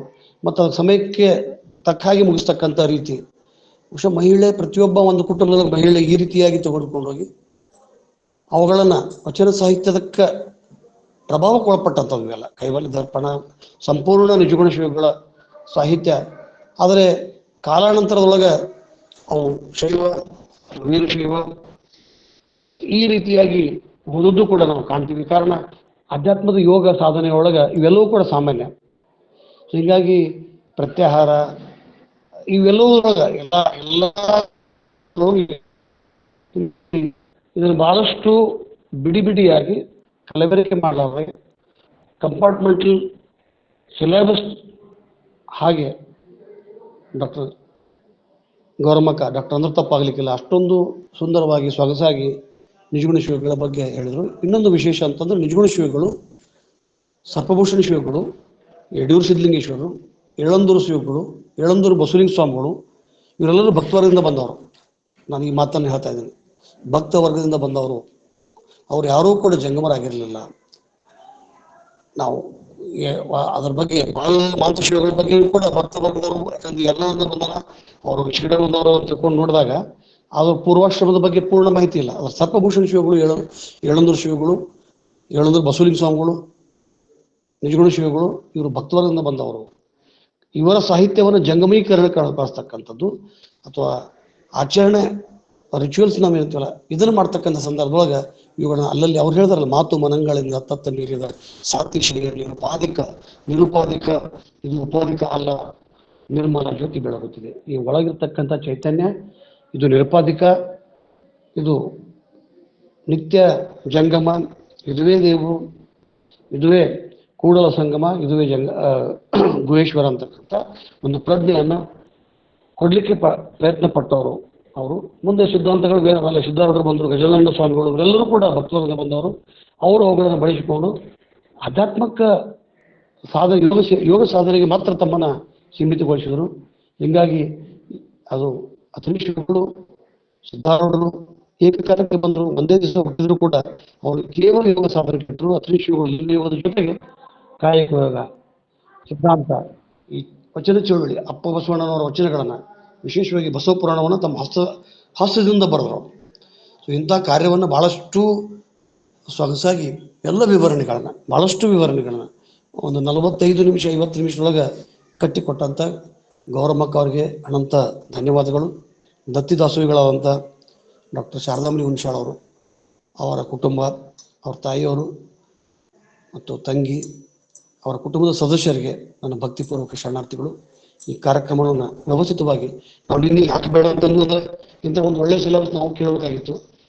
ನಿನ್ನೆ ನನಗೆ ನನ್ನ ವ್ಯಕ್ತಿಗತ ಅನಾನುಕೂಲತೆ, ನಿನ್ನೆ ನಾನು ಹಿಸ್ಟ್ರಿ ಅಲ್ಲಿದ್ದು ಇವತ್ತು ಅವ್ರು ಪುಣಕ್ಕೆ ಹೋದ್ರೆ ನಾನು ಇನ್ನೊಂದು ಕಾನ್ಫರೆನ್ಸ್ ಬಂದೆ. ಕಾನ್ಫರೆನ್ಸ್ ಒಳಗೆ ಒಂದು 10 ನಿಮಿಷ ನಾನು ಟೈಮ್ ತೆಗೆದು ಅದನ್ನು ಸಮಗ್ರವಾಗಿ ಕೇಳಕ್ಕೆ ಹೋದೆ. ಅದ್ರ ಸಮಗ್ರವಾಗಿಯೇ ನಾನು ಅಂದ್ರೆ ಅದನ್ನ ಕಾನ್ಫರೆನ್ಸ್ 1 ಅವರ್ ಬಿಟ್ಟರು ಚಿಂತೆ ಇಲ್ಲ ಅಂತ ತಿಳ್ಕೊಂಡು ಇಲ್ಲಿ ಬಂದು ಕುಂತು ನಾನು ಕೇಳ್ತಾ ಇದ್ದೀನಿ. ಇಂಥ ಉಪನ್ಯಾಸಗಳು ಹೆಚ್ಚಿಗೆ ಆಗಬೇಕು. ಉದಾತ್ತೀಕರಣದ ಪರಿಕಲ್ಪನೆ, ಅಲ್ಲಮನ ಅರಿವು, ಆಚಾರಗಳು ಬರಬೇಕು. ಎಲ್ಲ ಶರಣೀಯರು, ಅತ್ತಂಗಿಯರು ಇದರೊಳಗೆ ಹೆಚ್ಚಿನ ಸಂಖ್ಯೆಯೊಳಗೆ ಪಾಲ್ಗೊಳ್ಬೇಕು ಅಂತ ಹೇಳ್ತಾ ನನ್ನ ಮಾತಿಗೆ ವಿರಾಮ ಹೇಳ್ತೀನಿ. ಶರಣು ಶರಣಾಥ. ಧನ್ಯವಾದಗಳು ಸರ್. ಅತ್ಯಂತ ಮೌಲಿಕವಾಗಿ ಅರ್ಥಪೂರ್ಣವಾಗಿ ತಮ್ಮ ಮಾರ್ಗದರ್ಶನದ ನುಡಿಗಳನ್ನ ಹೇಳಿದಂತ ಡಾಕ್ಟರ್ ಶಶಿಕಾಂತ್ ಪಟ್ಟಣ್ ಸರ್ ಅವರಿಗೆ ವೇದಿಕೆ ಪರವಾಗಿ ಅನಂತ ಶರಣು ಶರಣಾರ್ಥಿಗಳನ್ನ ಹೇಳ್ತಾ, ಈಗ ದತ್ತಿ ದಾಸೋಹಿಗಳಾಗಿರುವಂತ ಡಾಕ್ಟರ್ ಶಾರದಾಮಣಿ ಹುಣಸಾಳ್ ಮೇಡಮ್ ಅವರು ಒಂದೆರಡು ಮಾತುಗಳನ್ನ ಹೇಳ್ಬೇಕು ಅಂತ ವಿನಂತಿಸ್ಕೊಳ್ತಾ ಇದ್ದೀವಿ. ಮೇಡಮ್. ಧನ್ಯವಾದಗಳು ಮೇಡಮ್. ವಚನ ಅಧ್ಯಯನ ವೇದಿಕೆಯ ಈ ಒಂದು ಶರಣ ಚಿಂತನ ಕಾರ್ಯಕ್ರಮದಲ್ಲಿ ಪಾಲ್ಗೊಂಡ ಎಲ್ಲ ಶರಣ ಬಂಧುಗಳಿಗೆ ನನ್ನ ಭಕ್ತಿಯ ಪ್ರಣಾಮಗಳು. ಹಿರಿಯರಾದಂತಹ ಗೌರಮ್ಮ ನಾಶಿ ಅವರು ನಿಜಗುಣ ಶಿವಯೋಗಿಗಳ ಕುರಿತು ನಮ್ಮ ತಂದೆಯವರ ಸ್ಮರಣಾರ್ಥ ಹಮ್ಮಿಕೊಂಡಂತ ಈ ಒಂದು ದತ್ತಿ ಕಾರ್ಯಕ್ರಮದಲ್ಲಿ ನಿಜಗುಣ ಶಿವಯೋಗಿಗಳ ಕುರಿತು ಬಹಳ ಅಪರೂಪದ ಮಹಾತ್ಮರ ಕುರಿತು ಬಹಳಷ್ಟು ಸುಂದರವಾಗಿ, ಇದು ನನಗೆ ಗೊತ್ತಿರಲಿಲ್ಲ, ಬಹಳಷ್ಟು ವಿಷಯಗಳು ಅವರ ಒಂದು ಗ್ರಂಥಗಳ ಮೂಲಕ ಸಮಾಜಕ್ಕೆ ಎಷ್ಟು ವಿಶಿಷ್ಟವಾದಂತಹ ಸಂದೇಶ ನೀಡಿದ್ರು. ಕನ್ನಡದ ಒಂದು ವೇದಾಂತ ಸಾಹಿತ್ಯದಲ್ಲಿ ಇವರ ಕೃತಿಗಳು ಎಷ್ಟು ವಿಶಿಷ್ಟತೆಯನ್ನ, ಮಾನ್ಯತೆಯನ್ನ ಪಡೆದಿವೆ ಅಂತ ಬಹಳ ಅತ್ಯುತ್ತಮವಾದಂತಹ ಮೌಲಿಕ ವಿಷಯಗಳನ್ನ ಅವರು ನಮ್ಗೆ ತಿಳಿಸ್ಕೊಟ್ರು ಅಂತ ಹೇಳಿದ್ರೆ ಅತಿಶಯೋಕ್ತಿ ಆಗ್ಲಾರ್ದು.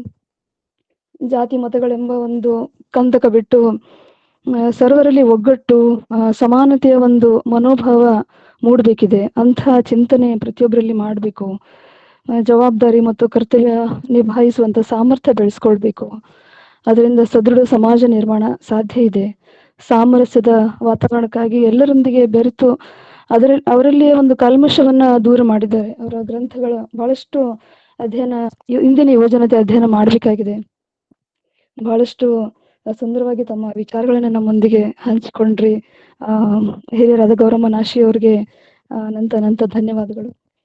ಇಂದಿನ ಒಂದು ಕಾರ್ಯಕ್ರಮವನ್ನ ಹಮ್ಮಿಕೊಳ್ಳಲಿಕ್ಕೆ ಅವಕಾಶ ಮಾಡಿಕೊಟ್ಟಂತಹ ಡಾಕ್ಟರ್ ಶಶಿಕಾಂತ್ ಪಟ್ಟಣ್ ಸರ್ ಅವರಿಗೆ ನನ್ನ ಧನ್ಯವಾದಗಳನ್ನ ತಿಳಿಸ್ತಾ, ಕಾರ್ಯಕ್ರಮದ ಪ್ರಾರ್ಥನೆಯನ್ನ ಬಹಳ ಸೊಗಸಾಗಿ ನೆರವೇರಿಸ್ಕೊಟ್ಟಂತಹ ಪ್ರೇಮಕ್ಕ ಹೊರಟ್ಟಿ ಅವರಿಗೆ, ಆಮೇಲೆ ವಚನ ಮಂಗಳ ಮಾಡ್ತಾ ಇರುವಂತಹ ಸಹೋದರಿ ವಿದ್ಯಾ ಮಗ್ದುಮ್ ಅವ್ರಿಗೂ ಕೂಡ ಅನಂತ ಧನ್ಯವಾದಗಳನ್ನ ತಿಳಿಸ್ತಾ, ಇವತ್ತು ಒಂದು ವಿಶ್ವಮಾನವ ಸಂದೇಶ, ಅದರೊಂದಿಗೆ ಇವ ನಿಜಗುಣ ಶಿವಯೋಗಿಗಳ ಕೆಲವೊಂದು ಸಂದೇಶಗಳು ಕೂಡ ಈ ಕುವೆಂಪು ಅವರ ವಿಶ್ವಮಾನವ ಸಂದೇಶಕ್ಕೆ ಎಷ್ಟು ಚೆನ್ನಾಗಿ ಕೋರಿಲೇಟ್ ಆಗ್ತಾವಲ್ಲ ಅಂತ ನಾನು ಯೋಚನೆ ಮಾಡ್ತಾ ಇದ್ದೆ.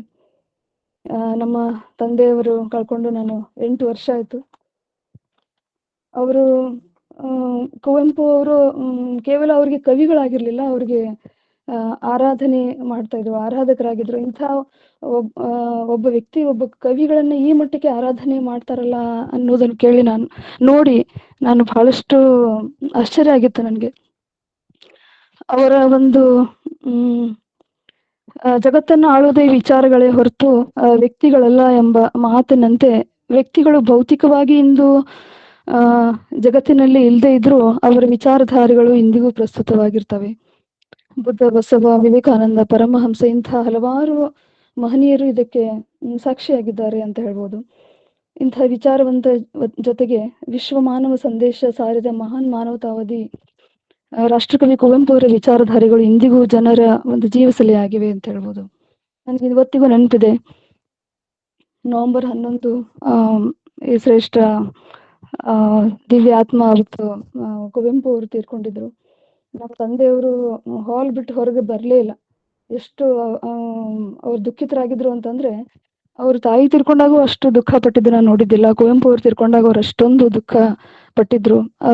ಅವರನ್ನ ದಿನಾನು ದೇವರ ಜೊತೆ ಅವರನ್ನ ಆರಾಧನೆ ಮಾಡ್ತಾ ಇದ್ರು. ಅವರು ಪ್ರತಿನಿತ್ಯ ಅವರ ಬೇರೆ ಬೇರೆ ಅಧ್ಯಯನ ಜೊತೆಗೆ ಒಂದಾದ್ರೂ ಅವ್ರ ಪುಸ್ತಕವನ್ನು, ಅವರ ಅಧ್ಯಯನ, ಕುವೆಂಪು ಅವರ ಪುಸ್ತಕ ಅವ್ರ ಜೇಬಿನಲ್ಲಿ, ಅವ್ರ ಕೋಟ್ನಲ್ಲಿ ಯಾವಾಗ್ಲೂ ಸಣ್ಣ ಪುಸ್ತಕ ಆದ್ರೂ ಅವ್ರದ್ದು ಇರ್ಲೇಬೇಕು.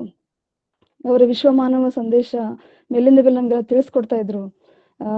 ಜಾತಿ, ಭಾಷೆ, ದೇಶಗಳ ಗಡಿಗಳನ್ನ ಮೀರಿದ ಮನುಷ್ಯ ಜಾತಿ ತಾನೊಂದೇ ಬಲಂ ಎಂಬ ಒಂದು ತತ್ವದ ಮೇಲೆ ನಿಂತಿದ್ದು ಪ್ರತಿಯೊಬ್ಬರಿಗೂ ಅನಿಕೇತನರಾಗಿ ಮಾನವರಾಗಬೇಕು ಅಂತ ಹೇಳ್ತಾ ಇದ್ರು. ಅವ್ರು ಯಾವಾಗ್ಲೂ ಆರಾಧನೆ ಮಾಡ್ಕೊಂಡಂತಹ ಕವಿಗಳು. ಅವರ ಒಂದು ಜನ್ಮದಿನದಂದು ಹಮ್ಮಿಕೊಂಡಂತಹ ಈ ಕಾರ್ಯಕ್ರಮ ಬಹಳಷ್ಟು ಸಾರ್ಥಕತೆಯಿಂದ ಕೂಡಿತ್ತು. ಅವರು ತೀರ್ಕೊಳ್ಳಲಿಕ್ಕೆ ಒಂದು 8 ದಿನ ಇತ್ತು. ಅವಾಗ ಮೇಲಿಂದ ಮೇಲೆ ನನ್ಗೆ ಹೇಳ್ತಿದ್ರು. ಅಂದ್ರೆ ಅವಾಗ ಸ್ವಲ್ಪ ಮಾತಾಡ್ಲಿಕ್ಕೆ ಬರ್ತಿದ್ದಿಲ್ಲ. ಸನ್ನೆ ಮೂಲಕ ಹೇಳ್ತಿದ್ರು ನಮ್ಗೆ, ಓ ನನ್ನ ಚೈತನ್ಯ, ಈ ಹಾಡನ್ನ ನನ್ಗೆ ಹಾಕಿ ಕೊಡು ಅಂತ ಹೇಳಿ ಮೊಬೈಲಲ್ಲಿ. ಬ್ಯಾಡ್ರಿ ಪಾಪ, ನೀವು ಬಹಳ ತ್ರಾಸ ಮಾಡ್ಕೊಂತೀರಿ, ಅದನ್ನ ಕೇಳ್ಬೇಡ್ರಿ ಅಂತ. ಆದ್ರೂ ಕೂಡ ಅವರು ಹಠ ಬಹಳ ಮಾಡ್ತಿದ್ರು, ಹಾಡ ನನ್ಗೆ ಹಾಕೊಡು ಅಂತ ಹೇಳಿ. ಅದನ್ನ ಕೇಳ್ಕೊಂಡು ಅವ್ರಿಗೇನೋ ಒಂದು ಗೊತ್ತಿಲ್ಲದೆ ಒಂದು ಕಣ್ಣೀರ್ ಧಾರೆ ಹೋಗ್ತಾ ಇತ್ತು. ಅವ್ರು ಏನ್ ಯೋಚನೆ ಮಾಡ್ಕೊಂಡು ಕೇಳ್ತಿದ್ರು. ಅವ್ರ ಒಂದು ಫೇವರೇಟ್ ಸಾಂಗ್ ಆಗಿತ್ತು. ಪ್ರತಿನಿತ್ಯ ನಾನು ಸಮೀಪ ಬಂದಾಗ ನನ್ಗದು ಸನ್ನೆ ಮಾಡಿ ಹೇಳೋರು, ಹಾಡ ನನ್ಗೆ ಹಾಕೊಡು ನೀನು ಅಂತೇಳಿ. ಪ್ರತಿ ಹಂತದಲ್ಲಿ ಕೂಡ ಪ್ರತಿಯೊಬ್ಬರ ಮನೆಯಲ್ಲಿ ಕಾರ್ಯಕ್ರಮ ಇರ್ಬೋದು. ಅವರು ತಮ್ಮ ಒಂದು ಶಿಕ್ಷಕ ವೃತ್ತಿ ನಿವೃತ್ತಿ ನಂತರ ಮತ್ತೆ ಅವರು LLB ಅಡ್ವೊಕೇಟ್ ಆಗಿದ್ರು. ಅಡ್ವೊಕೇಟ್ ಆದಾಗ ಒಂದು ದಿನ ಕೂಡ ಇಂಡಿಪೆಂಡೆನ್ಸ್ ಡೇ ಸೆಲೆಬ್ರೇಷನ್ಗೆ ಅವರು ತಡ ಆಗಿರ್ಲಿಲ್ಲ. ಅಲ್ಲಿ ಈವನ್ ಪ್ಯೂನ್ಸ್ ಸರ್ ಇನ್ನೂವರೆಗೂ ಯಾರು ಬಂದಿಲ್ರಿ, ನೀವೇ ಫಸ್ಟ್ ನೋಡ್ರಿ ಬಂದವರು ಅಂತ ಹೇಳ್ತಿದ್ರು. ಅಷ್ಟೊಂದು ಅವರು ಬಹಳಷ್ಟು ಪ್ರಾಮಾಣಿಕರಾಗಿ ಪ್ರತಿಯೊಂದು ಹಂತದಲ್ಲಿ ಅವರು ಸೇವೆಯನ್ನ ಸಲ್ಲಿಸ್ತಾ ಇದ್ರು. ಡಾಕ್ಟರ್ ಶಶಿಕಾಂತ್ ಪಟ್ಟಣ್ ಸರ್ ಅವರ ಸಾಧನೆಯನ್ನ ಅವರು ಇವತ್ತು ನೋಡಿ ಇನ್ನೂ ಖುಷಿ ಪಡ್ತಾ ಇದ್ರು. ಅವರು ಇರ್ಬೇಕಾಗಿತ್ತು, ಅವರು ನಮ್ಮ ಜೊತೆ ಅನುಭವದಲ್ಲಿ ಪಾಲ್ಗೊಳ್ಬೇಕಾಗಿತ್ತು ಅನ್ನುವಂತಹ ಒಂದು ಭಾವನೆ ಮನಸ್ಸಲ್ಲಿ ಕಾಡ್ತಾ ಇದೆ. ನಮ್ಮ ತಾಯಿ ಮತ್ತು ತಂಗಿ ಆರೋಗ್ಯ ಸರಿ ಇಲ್ಲದೆ ಇರೋದ್ರಿಂದ ಅವ್ರು ಜಾಯ್ನ್ ಆಗ್ಲಿಕ್ಕೆ ಆಗ್ಲಿಲ್ಲ, ಕ್ಷಮೆ ಇರ್ಲಿ. ರಾಮಕೃಷ್ಣ ಪರಮಹಂಸರು, ವಿವೇಕಾನಂದ ಅವರು, ಅರವಿಂದ್ ಅವರು, ಇವರೆಲ್ಲರಿಗಿಂತಲೂ ಫಸ್ಟ್ ಅವರು ಸ್ಮರಣೀಯರು, ನಿತ್ಯ ಆರಾಧನೆ ಮಾಡುವಂಥವ್ರು ಅವರು ಕುವೆಂಪು ಅವರು ಆಗಿದ್ರು.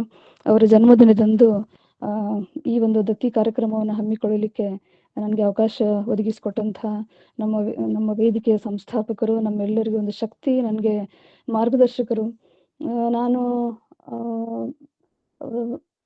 ಇದು B.Ed ಕಾಲೇಜ್ ಪ್ರಿನ್ಸಿಪಲ್ ಆಗಿ ಜಾಯ್ನ್ ಆದ್ಮೇಲೆ ನಮ್ಮ ಒಂದು ಅಧ್ಯಯನಕ್ಕೆ ಸಂಬಂಧಪಟ್ಟಂತಹ ವಿಷಯ ಇಷ್ಟು ನಮ್ಮ ರಿಸರ್ಚ್ ಮಾತ್ರ ಸೀಮಿತವಾದಂತಹದ್ದು. ಈ ವೇದಿಕೆಗೆ ಜಾಯಿನ್ ಆದ್ಮೇಲೆ ಪಟ್ಟಣ್ ಸರ್ ಅವರ ಮಾರ್ಗದರ್ಶನದಲ್ಲಿ ಸಾಹಿತ್ಯಿಕವಾಗಿ ನನ್ನ ಸಾಹಿತ್ಯಿಕ ಗುರುಗಳು ಅಂತ ನಾನು ಹೇಳಲಿಕ್ಕೆ ಬಹಳ ಖುಷಿ ಅನಿಸ್ತದೆ. ಡಾಕ್ಟರ್ ಶಶಿಕಾಂತ್ ಪಟ್ಟಣ್ ಸರ್ ಅವ್ರಿಗೆ ನಮ್ಮ ತಂದೆಯವ್ರ ಗುರುಗಳಾಗಿದ್ರೆ, ನನಗೆ ಒಂದು ಕನ್ನಡ ಸಾಹಿತ್ಯಕ್ಕೆ ಅವರು ಬಹಳಷ್ಟು ನಮ್ಮ ತಂದೆಯವ್ರು ಪ್ರೋತ್ಸಾಹ ಕೊಡ್ತಿದ್ರು. ಆದರೆ ವಚನ ಸಾಹಿತ್ಯಕ್ಕೆ ವಿಶೇಷವಾಗಿ ಅಧ್ಯಯನ ಮಾಡಲಿಕ್ಕೆ, ಅದನ್ನ ನಾನು ತಿಳ್ಕೊಳ್ಳಿಕ್ಕೆ ಇವತ್ತು ಒಂದೇನೋ ನಾನು ತಿಳ್ಕೊತಾ ಇದ್ದೀನಿ. ಅದ್ರ ವಚನ ಸಾಹಿತ್ಯವನ್ನ ಇನ್ನಷ್ಟು ಓದ್ಲಿಕ್ಕೆ ನನಗೆ ಪ್ರೇರೇಪಣೆ, ಒಂದು ಪ್ರೋತ್ಸಾಹ ನಂಗೆ ಸಿಗ್ತಾ ಇದೆ ಅಂತಂದ್ರೆ ಅದು ಡಾಕ್ಟರ್ ಶಶಿಕಾಂತ್ ಪಟ್ಟಣ್ ಸರ್ ಅವರಿಂದ ಅಂತ ಹೇಳಲಿಕ್ಕೆ ನನಗೆ ಬಹಳ ಖುಷಿ ಅನ್ಸುತ್ತೆ.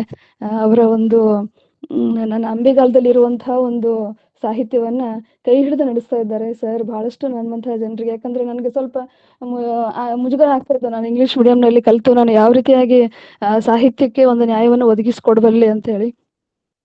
ಪ್ರಪ್ರಥಮವಾಗಿ ಲೇಖನ ಬರೆದು ಡಾಕ್ಟರ್ ಸರಸ್ವತಿ ಪಾಟೀಲ್ ಮೇಡಮ್ ಅವರ ಒಂದು ಅಭಿನಂದನಾ ಗ್ರಂಥದಲ್ಲಿ ಪ್ರಕಟಣೆ ಆದಾಗ ನನಗೆ PhD ಅವಾರ್ಡ್ಗಿಂತಲೂ ಹೆಚ್ಚಿನ ಖುಷಿ ಅಲ್ಲಿ ಸಿಕ್ಕಿತ್ತು.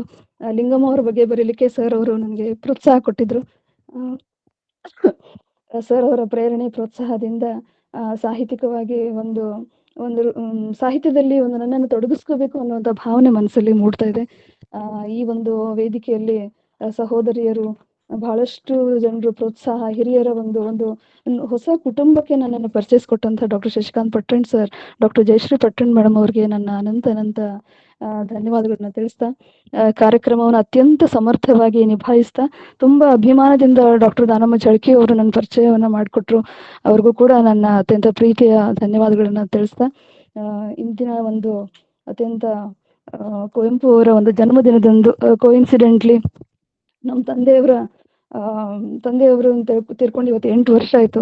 ಬಹಳ ಸಾರ್ಥಕ ಅನಿಸ್ತು ನನಗೆ ಇವತ್ತು ಅವರ ಒಂದು ದತ್ತಿ ಕಾರ್ಯಕ್ರಮವನ್ನ ಅವರ ಹೆಸರಿನಲ್ಲಿ ಹಮ್ಮಿಕೊಳ್ಳಿಕ್ಕೆ ಅವಕಾಶ ಮಾಡಿಕೊಟ್ಟಂತ ಈ ವೇದಿಕೆಯ ಪ್ರತಿಯೊಬ್ಬರು ಸದಸ್ಯರಿಗೂ, ಪ್ರತಿಯೊಬ್ಬರು ಬಸವ ಭಕ್ತರಿಗೆ ನನ್ನ ಅನಂತ ಧನ್ಯವಾದಗಳನ್ನ ತಿಳಿಸ್ತೀನಿ. ಎಲ್ಲರಿಗೂ ಶರಣಾರ್ಥಿಗಳು. ಶರಣಾರ್ಥಿಗಳು ಮೇಡಮ್. ಅಪ್ಪ ಆ ಶಬ್ದದಲ್ಲಿ ಅದೆಂತ ಗತ್ತು, ಗಾಂಭೀರ್ಯ, ತಾನೆಲ್ಲ ಕಡೆ ಇರೋಕೆ ಸಾಧ್ಯ ಇಲ್ಲ ಅಂತ ಗೊತ್ತಾಗಿ ತಾಯಿನ ಸೃಷ್ಟಿ ಮಾಡಿದ ದೇವ್ರು ಏಕಕಾಲಕ್ಕೆ ತನ್ನಿಂದ ಎಲ್ಲರನ್ನೂ ಸಲಹಕ್ಕೆ ಸಾಧ್ಯ ಇಲ್ಲ ಅಂತ ತಿಳಿದ ಅಪ್ಪನನ್ನು ಸೃಷ್ಟಿಸಿದ ಅನ್ನೋ ಒಂದು ನೆನಪಿನ ಬುತ್ತಿಯನ್ನ, ಅಪ್ಪ ಎಂಬುದು ಹೆಣ್ಮಕ್ಳಿಗೆ ಚೈತನ್ಯ, ಒಂದು ಶಕ್ತಿ, ಆನೆಯ ಬಲ ಎನ್ನುವ ಅನೇಕ ಪದಗಳ ಮೂಲಕವಾಗಿ ಕಟ್ಟಿಡಲಾರದಂತ ಒಂದು ಬುತ್ತಿಯನ್ನ, ನೆನಪಿನ ಬುತ್ತಿಯನ್ನ, ಸುರುಳಿಯನ್ನ ಬಿಚ್ಚಿಟ್ಟು ನುಡಿ ನಮನಗಳನ್ನ ಸಲ್ಲಿಸಿದಂತ ಡಾಕ್ಟರ್ ಶಾರದಾಮಣಿ ಹುಣಸಾಳ್ ಮೇಡಮ್ ಅವರಿಗೆ ವೇದಿಕೆ ಪರವಾಗಿ ಅನಂತ ಅನಂತ ಶರಣಾರ್ಥಿಗಳು. ಈಗ ಯಾರಾದ್ರೂ ಹ್ಯಾಂಡ್ ರೈಸ್ ತುಂಬಾ ಮಾಡಿದ್ರೆ ಧನ್ಯವಾದಗಳು ಮೇಡಮ್, ತಮಗೂ ತುಂಬಾ ಧನ್ಯವಾದಗಳು. Thank you ma'am, thank you. ಯಾರಾದ್ರೂ hand raise? Hello hello hello,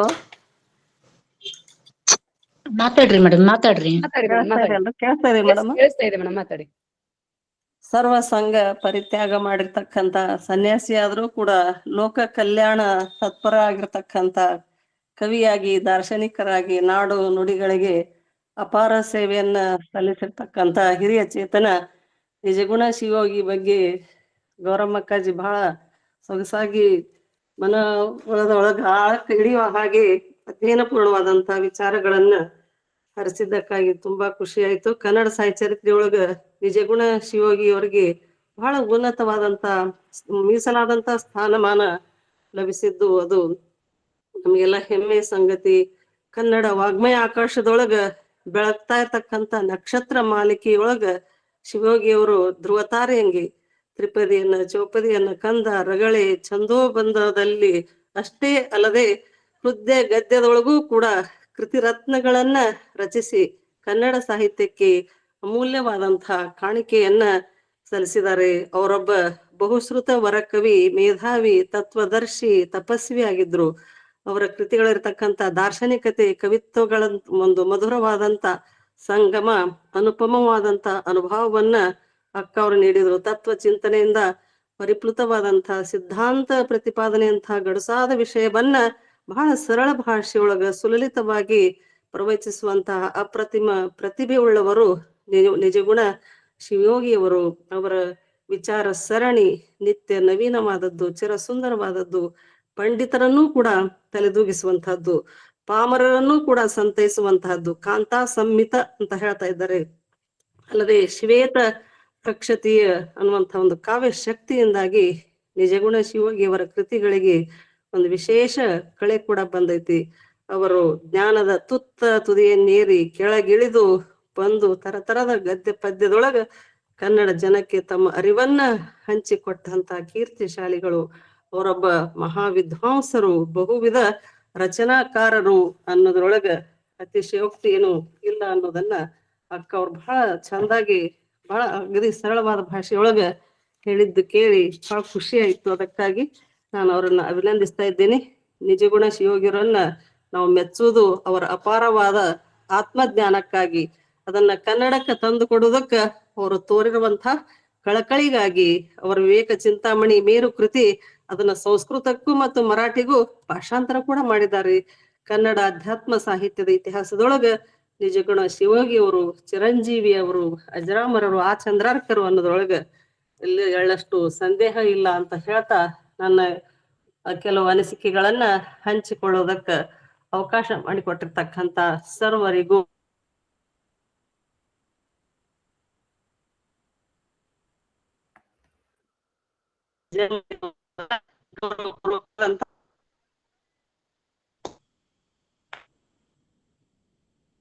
ಧನ್ಯವಾದಗಳು ಮೇಡಮ್. ಅತ್ಯಂತ ಅಭಿಮಾನದಿಂದ, ಹೆಮ್ಮೆಯಿಂದ ಒಂದು ಇವತ್ತಿನ ಉಪನ್ಯಾಸದ ಬಗ್ಗೆ ಸಂತಸ ವ್ಯಕ್ತಪಡಿಸಿದಂತ ಸಿಂಧೂರ್ ಮೇಡಮ್ ಅವ್ರಿಗೆ ವೇದಿಕೆ ಪರವಾಗಿ ಅನಂತ ಅನಂತ ಶರಣಾರ್ಥಿಗಳನ್ನು ತಿಳಿಸ್ತಾ, ಈಗ ಸಾಲಕ್ಕಿ ಸರ್ ಹ್ಯಾಂಡ್ ರೈಸ್ ಮಾಡಿದ್ದಾರೆ. Sir please.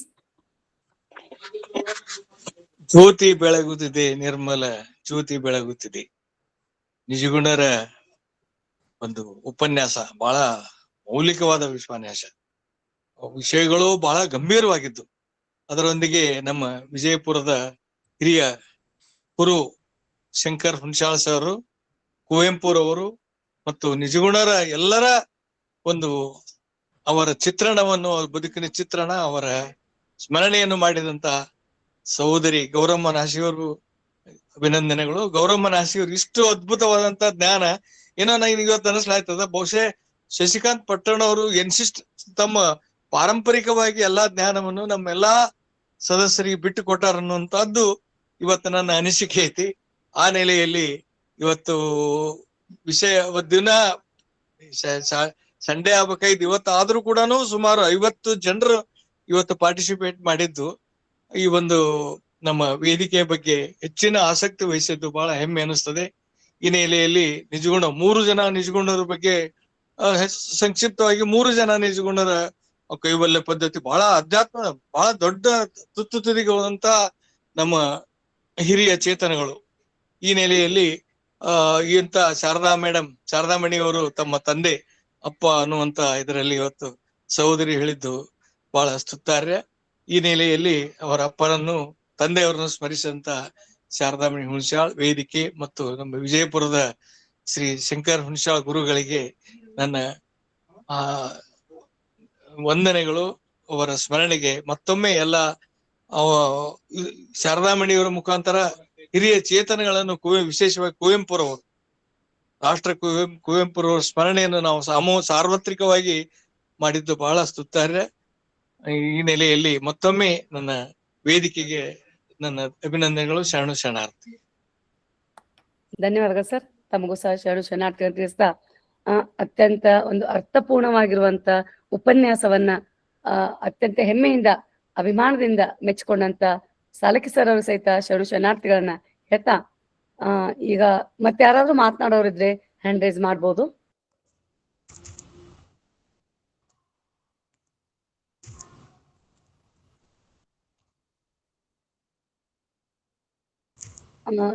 ಯಾರಾದ್ರೂ ಪ್ರಶ್ನೆಗಳನ್ನ ಕೇಳೋದಿದ್ರೆ ಅಥವಾ ಏನಾದ್ರು ಸಂವಾದದಲ್ಲಿ ಪಾಲ್ಗೊಳ್ಳೋದಿದ್ರೆ ಮಾತನಾಡ್ಬೋದು, ತಮ್ಮ ಅಭಿಪ್ರಾಯವನ್ನ ತಿಳಿಸ್ಬೋದು. ಶರಣಾರ್ಥಿ ಸರ್, ಹೇಳಿ ಸರ್. ಅಂಬಿ ಅಂತ ವಕೀಲರಲ್ಲ ಅವ್ರಿ. ಎಸ್ ಸರ್, ಮಾತಾಡಿ. ಹಾ, ಅದು ಒಬ್ರು ಹೇಳಿದ್ರು ಸನ್ಯಾಸಿಗಳು ಅಂತ ಹೇಳಿ ನಿಜಗುಣ ಶಿವಗಳು ರೀ. ನಿಜಗುಣ ಶಿವಗಳು ಬಹುಮಾನ ಗಳಿಸಿ ಪುಷಿದಿಡರು ಬಂದು ಹೇಳ್ಯಾರ ಅವ್ರಿ. ಅವರು ಸನ್ಯಾಸವನ್ನು ಸ್ವೀಕಾರ ಮಾಡೇ ಇಲ್ರಿ. ಆದ್ರೂ ಸಹಿತ ಸನ್ಯಾಸಿ ಅಂತ ಒಬ್ರು ಯಾರೋ ಇದನ್ನ ಮಾಡಿದ್ರು.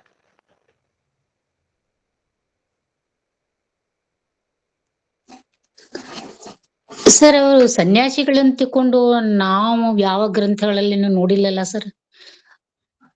ಮನೆಯನ್ನ ಬಿಟ್ಟು ಹೋದ್ರು, ಮದುವೆ ಆಗಿತ್ತು, ಅದ್ರ ಮನೆಯನ್ನ ತೊರೆದು ಹೋದ್ರು ಅವರು. ಅದ್ರ ಬಹುಮಾನ ಗಳಿಸಿ ಪುಷಿದಿಡರು ಅಂತ ಹೇಳ್ತಾರಲ್ಲ, ಅವ್ರು ಬಹುಮಾನ ಗಳಿಸು ಅಂತ ಹೇಳ್ತಾರಲ್ಲ. ಮತ್ತ ಶಿವನನ್ನ ಸ್ಮರಣೆ ಮಾಡುವಾಗ ಸಹಿತ ಹೆಂಡತಿ ಮಕ್ಕಳಿಗೂ ಸುಖಭೋಗ ಕೊಡ್ತಾರ ಹಿಂಗಾಯ್ತಿಲ್ಲ.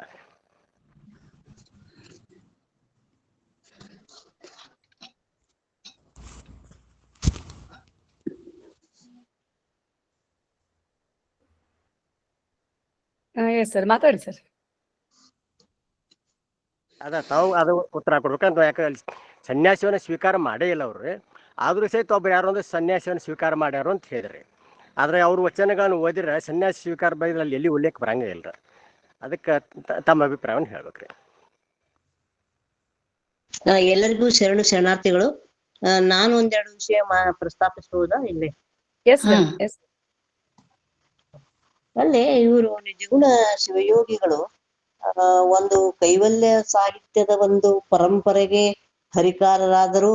ಮುಂದೆ ಮುಪ್ಪಿನ ಷಡಕ್ಷರಿಗಳು, ಬಾಲಲೀಲಾ ಮಹಾಂತ ಶಿವಯೋಗಿಗಳು ಮತ್ತು ಸರ್ಪಭೂಷಣ ಸ್ವಾಮಿಗಳು ಈ ಕೈವಲ್ಯ ಪದ್ಧತಿಯನ್ನೇ, ಕೈವಲ್ಯವನ್ನ ಮುಂದಿಟ್ಟುಕೊಂಡು ಸಾಕಷ್ಟು ಸಾಹಿತ್ಯವನ್ನ ರಚಿಸಿದರು.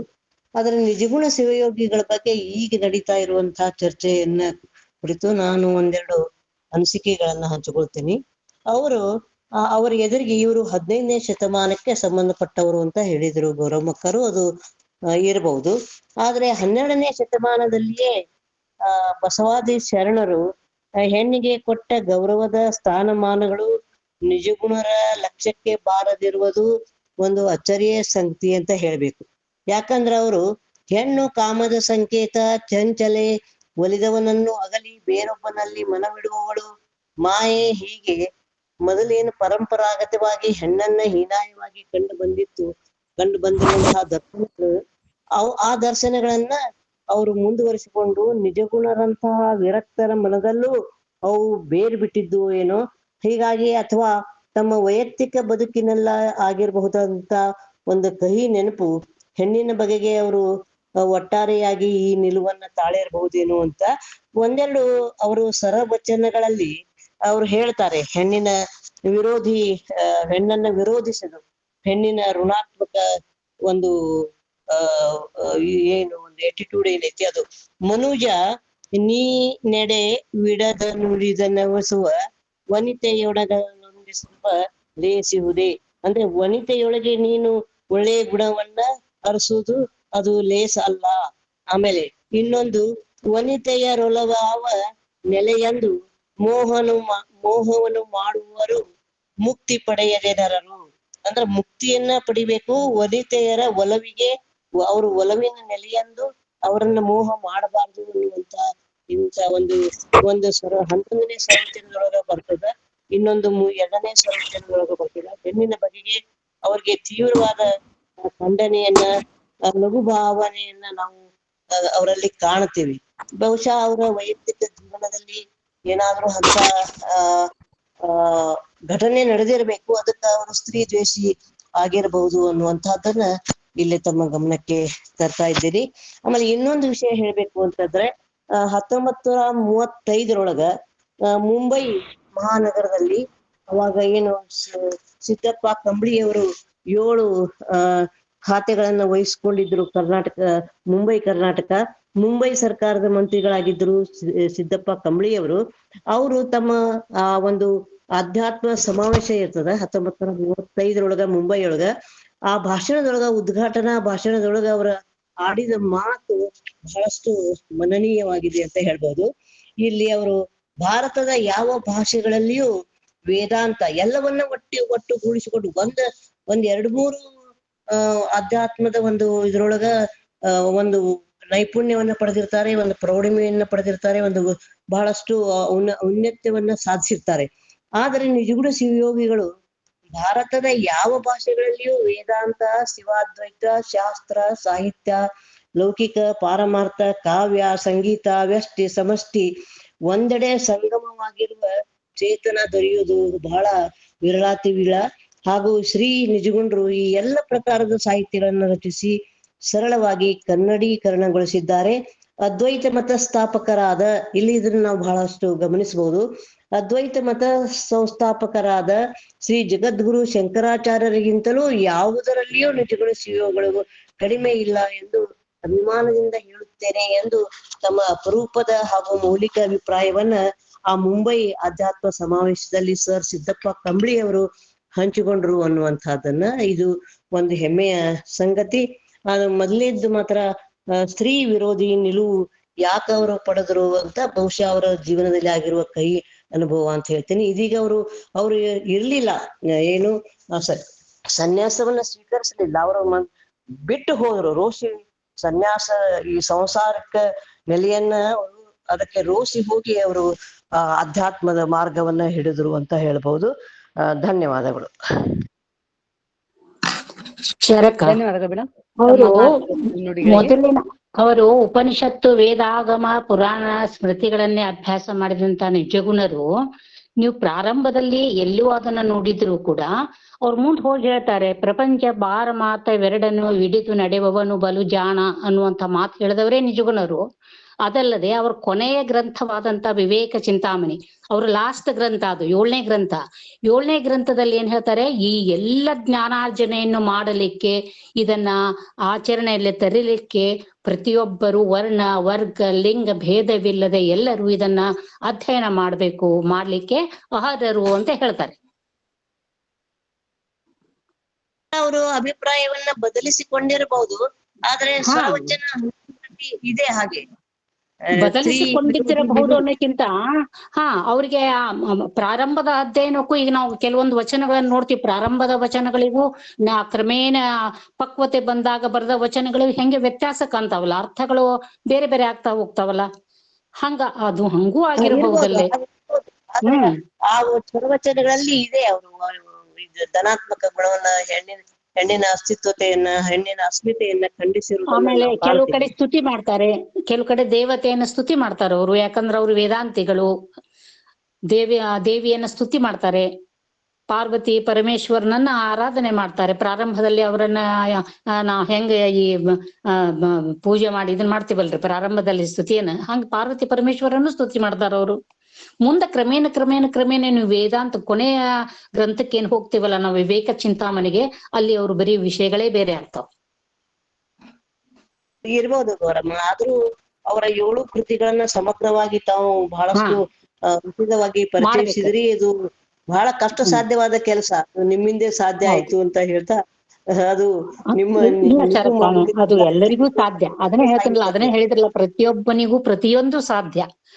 ಆದ್ರೆ ನಾವು ಮನಸ್ಸು ಕೊಟ್ಟು ಓದುವಾಗ ನಾವು ಈಗ ಮೊದಲು ಹೇಳಿದ್ದೆ ಲಾಸ್ಟ್ ಚೇಂಜ್ ಆಗ್ಬಿಡ್ತದ. ಅದು ಹೇಳುವಾಗ ಅವಾಗ ನಮ್ಗೆ ಗೊತ್ತಾಗ್ಬಿಡ್ತದ. ಅವರು ಬರೀತಾ ಬೆಳವಣಿಗೆ ಆಗ್ತಾ ಅನುಭವದಲ್ಲಿ ಬದಲಾವಣೆಗಳನ್ನ ಬಂದ್ಬಿಡ್ತಾವ. ಅವ್ರು ವೈರಾಗ್ಯದಿಂದ ಏನೋ ಒಂದು ಅವರು ಕಾಕತಾಳೀಯ ಅನ್ನೋ ಹಾಗೆ ಮನೆ ಬಿಟ್ಟು ಹೋಗ್ಬಿಡ್ತಾರ ಅಷ್ಟೇ ಅವರು.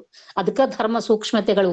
ಯಾಕವನು ಹೋದ, ಅವನಿಗೆ ಆ ಸ್ಥಿತಿ ಬಂದ್ಬಿಟ್ಟಿತ್ತು, ಹೊರಟು ಹೋಗ್ಬಿಟ್ಟ. ಅವೇನ್ ಹಂಗ ಹೆಂಡತಿ ಮಕ್ಕಳನ್ನು ಬಿಟ್ಟು ಅಥವಾ ಹಂಗ ಹೊರಟು ಹೋಗ್ಬಿಡೋದಂತ, ಅದು ರಾಜ್ಯವನ್ನ ಬಿಟ್ಟು ಹೋಗೋದು ಅಂತ ಅನ್ನುವಂಥದ್ದು ಏನಂತ ಸಾಮಾನ್ಯ ಮಾತು ಅಲ್ಲದು.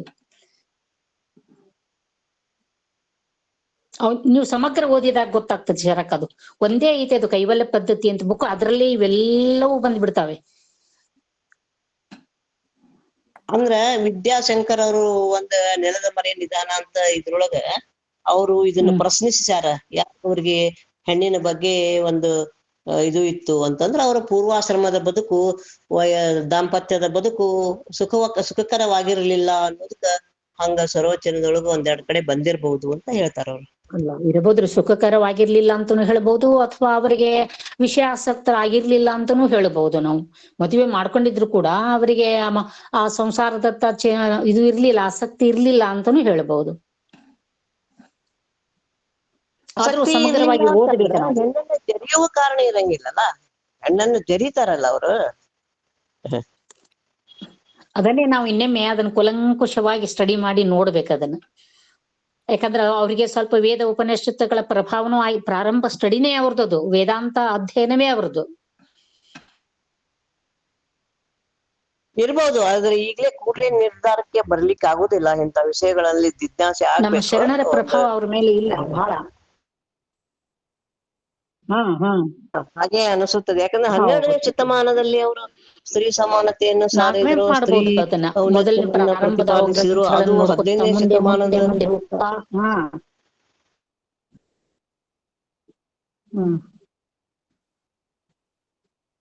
ಮಾಡಬಹುದು. ಇದು ಒಂದು ಹೇಳ್ತಾರೆ, ಮೈತ್ರಿ ಮತ್ತೆ ಆಧ್ಯಾತ್ಮ ಸಾಧನೆಯಿಂದ ಮುಕ್ತಿಯನ್ನ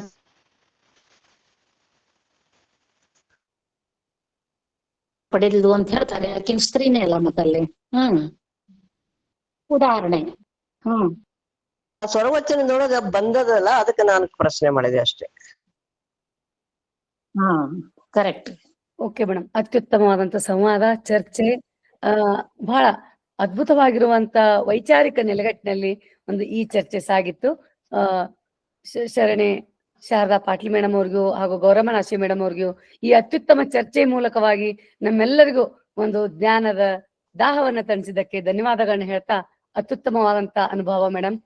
ಮತ್ತೆ ಯಾರಾದ್ರೂ ಮಾತನಾಡೋರಿದ್ರೆ ಹ್ಯಾಂಡ್ ರೈಸ್ ಮಾಡ್ಬೋದು.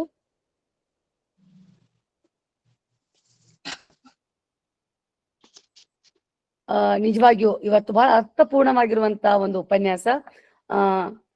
ಪ್ರಮುಖವಾಗಿ ಇವತ್ತು ಡಾಕ್ಟರ್ ಶಾರದಾಮಣಿ ಹುಣಸ್ಯಾಳ್ ಮೇಡಮ್ ಅವರು ತಮ್ಮ ತಂದೆಯವರಾದಂತ ಲಿಂಗೈಕ್ಯ ಶರಣ ಶಂಕರ್ ಮಾಲಿಂಗಪ್ಪ ಹುಣಸ್ಯಾಳ್ ವಿಜಯಪುರ್ ಇವರ ಸ್ಮರಣಾರ್ಥ ದತ್ತಿ ಉಪನ್ಯಾಸ ನಿಜಗುಣ ಶಿವಯೋಗಿಗಳು ಈ ಒಂದು ಸಾಮೂಹಿಕ ಚಿಂತನ ಸಂವಾದ ಕಾರ್ಯಕ್ರಮದಲ್ಲಿ ಪಾಲ್ಗೊಂಡಿರುವಂತ ಎಲ್ಲ ಶರಣು ಬಂಧುಗಳಿಗೆ ಅನಂತ ಶರಣಾರ್ಥಿಗಳನ್ನ ತಿಳಿಸ್ತಾ, ಈ ಒಂದು ದತ್ತಿ ದಾಸೋಹಿಗಳಾಗಿರುವಂತ ಡಾಕ್ಟರ್ ಶಾರದಾಮಣಿ ಮೇಡಮ್ ಅವರು ಸಹಿತ ವೇದಿಕೆ ಪರವಾಗಿ ಅನಂತ ಶರಣಾರ್ಥಿಗಳು.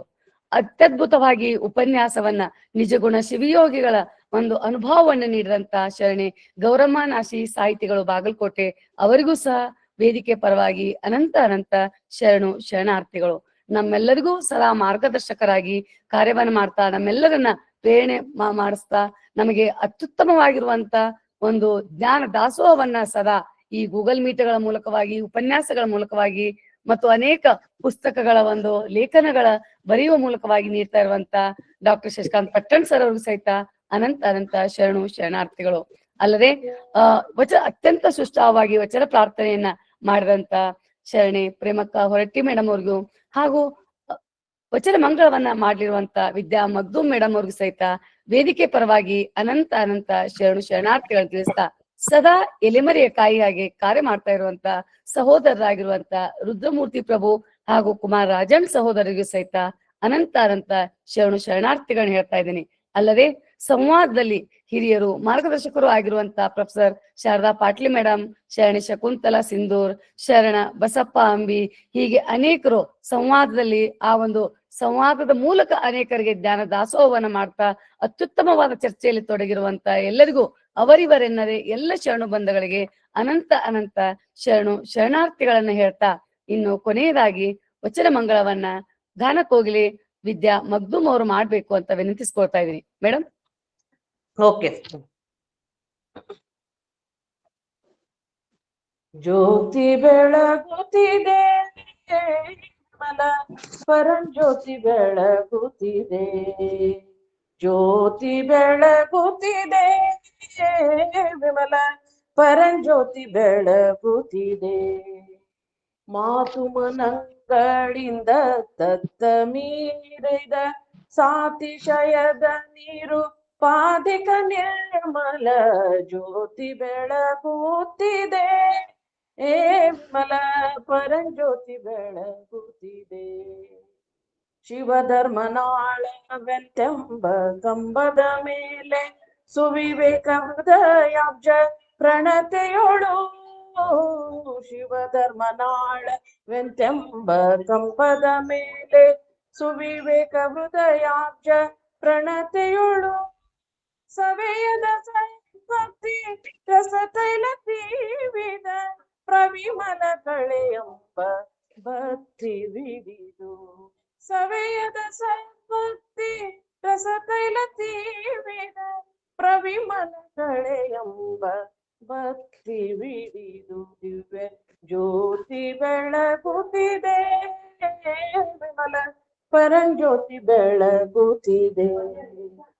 ಮುಸುಕಿದ ವಿಷಯ ಪತಂಗ ವಿದುರುಳೆ ತಾಮಸ ಬುದ್ಧಿ ಎಂಬ ಕತ್ತಲೆಯಳಿಯೇ, ಮುಸುಕಿದ ವಿಷಯ ಪತಂಗ ವಿದುರುಳೆ ತಾಮಸ ಬುದ್ಧಿ ಎಂಬ ಕತ್ತಲೆಯಳಿಯೇ. ಮಸಗಿಸು ಜ್ಞಾನವೆಂತೆಂಬ ಮಹಾಪ್ರಭೆ, ಮಸಗಿಸು ಜ್ಞಾನವೆಂತೆಂಬ ಮಹಾಪ್ರಭೆ. ಪಸರಿಸಿ ಮಾಯಾ ಕಾಳಿಕ ಹೊರ್ದದ ಅನುಪಮ, ಪಸರಿಸಿ ಮಾಯಾ ಕಾಳಿಕ ಹೊರ್ದದ ಅನುಪಮ. ಜ್ಯೋತಿ ಬೆಳಗುತ್ತಿದೆ ಪರಂಜ್ಯೋತಿ ಬೆಳಗುತ್ತಿದೆ. ಪ್ರಣವಾಕಾರದ ಗುಣಮೂರು ಮುಟ್ಟದ, ಪ್ರಣವಾಕಾರದ ಗುಣಮೂರು ಮುಟ್ಟದ ಗಣನೆ ಗತೀತಾರ್ಥವನೇ ತೋರುವ, ಗಣನೆ ಗತೀತಾರ್ಥವನೇ ತೋರುವ. ಅಣು ಮಾತ್ರ ಚಾಲನೆ ಇಲ್ಲದ ಮೋಕ್ಷ ಚಿಂತಾಮಣಿ, ಅಣು ಮಾತ್ರ ಚಾಲನೆ ಇಲ್ಲದ ಮೋಕ್ಷ ಚಿಂತಾಮಣಿ. ಎನಿಸುವ ಶಂಭುಲಿಂಗವೇ ತಾನಾದ, ಎನಿಸುವ ಶಂಭುಲಿಂಗವೇ ತಾನಾದ.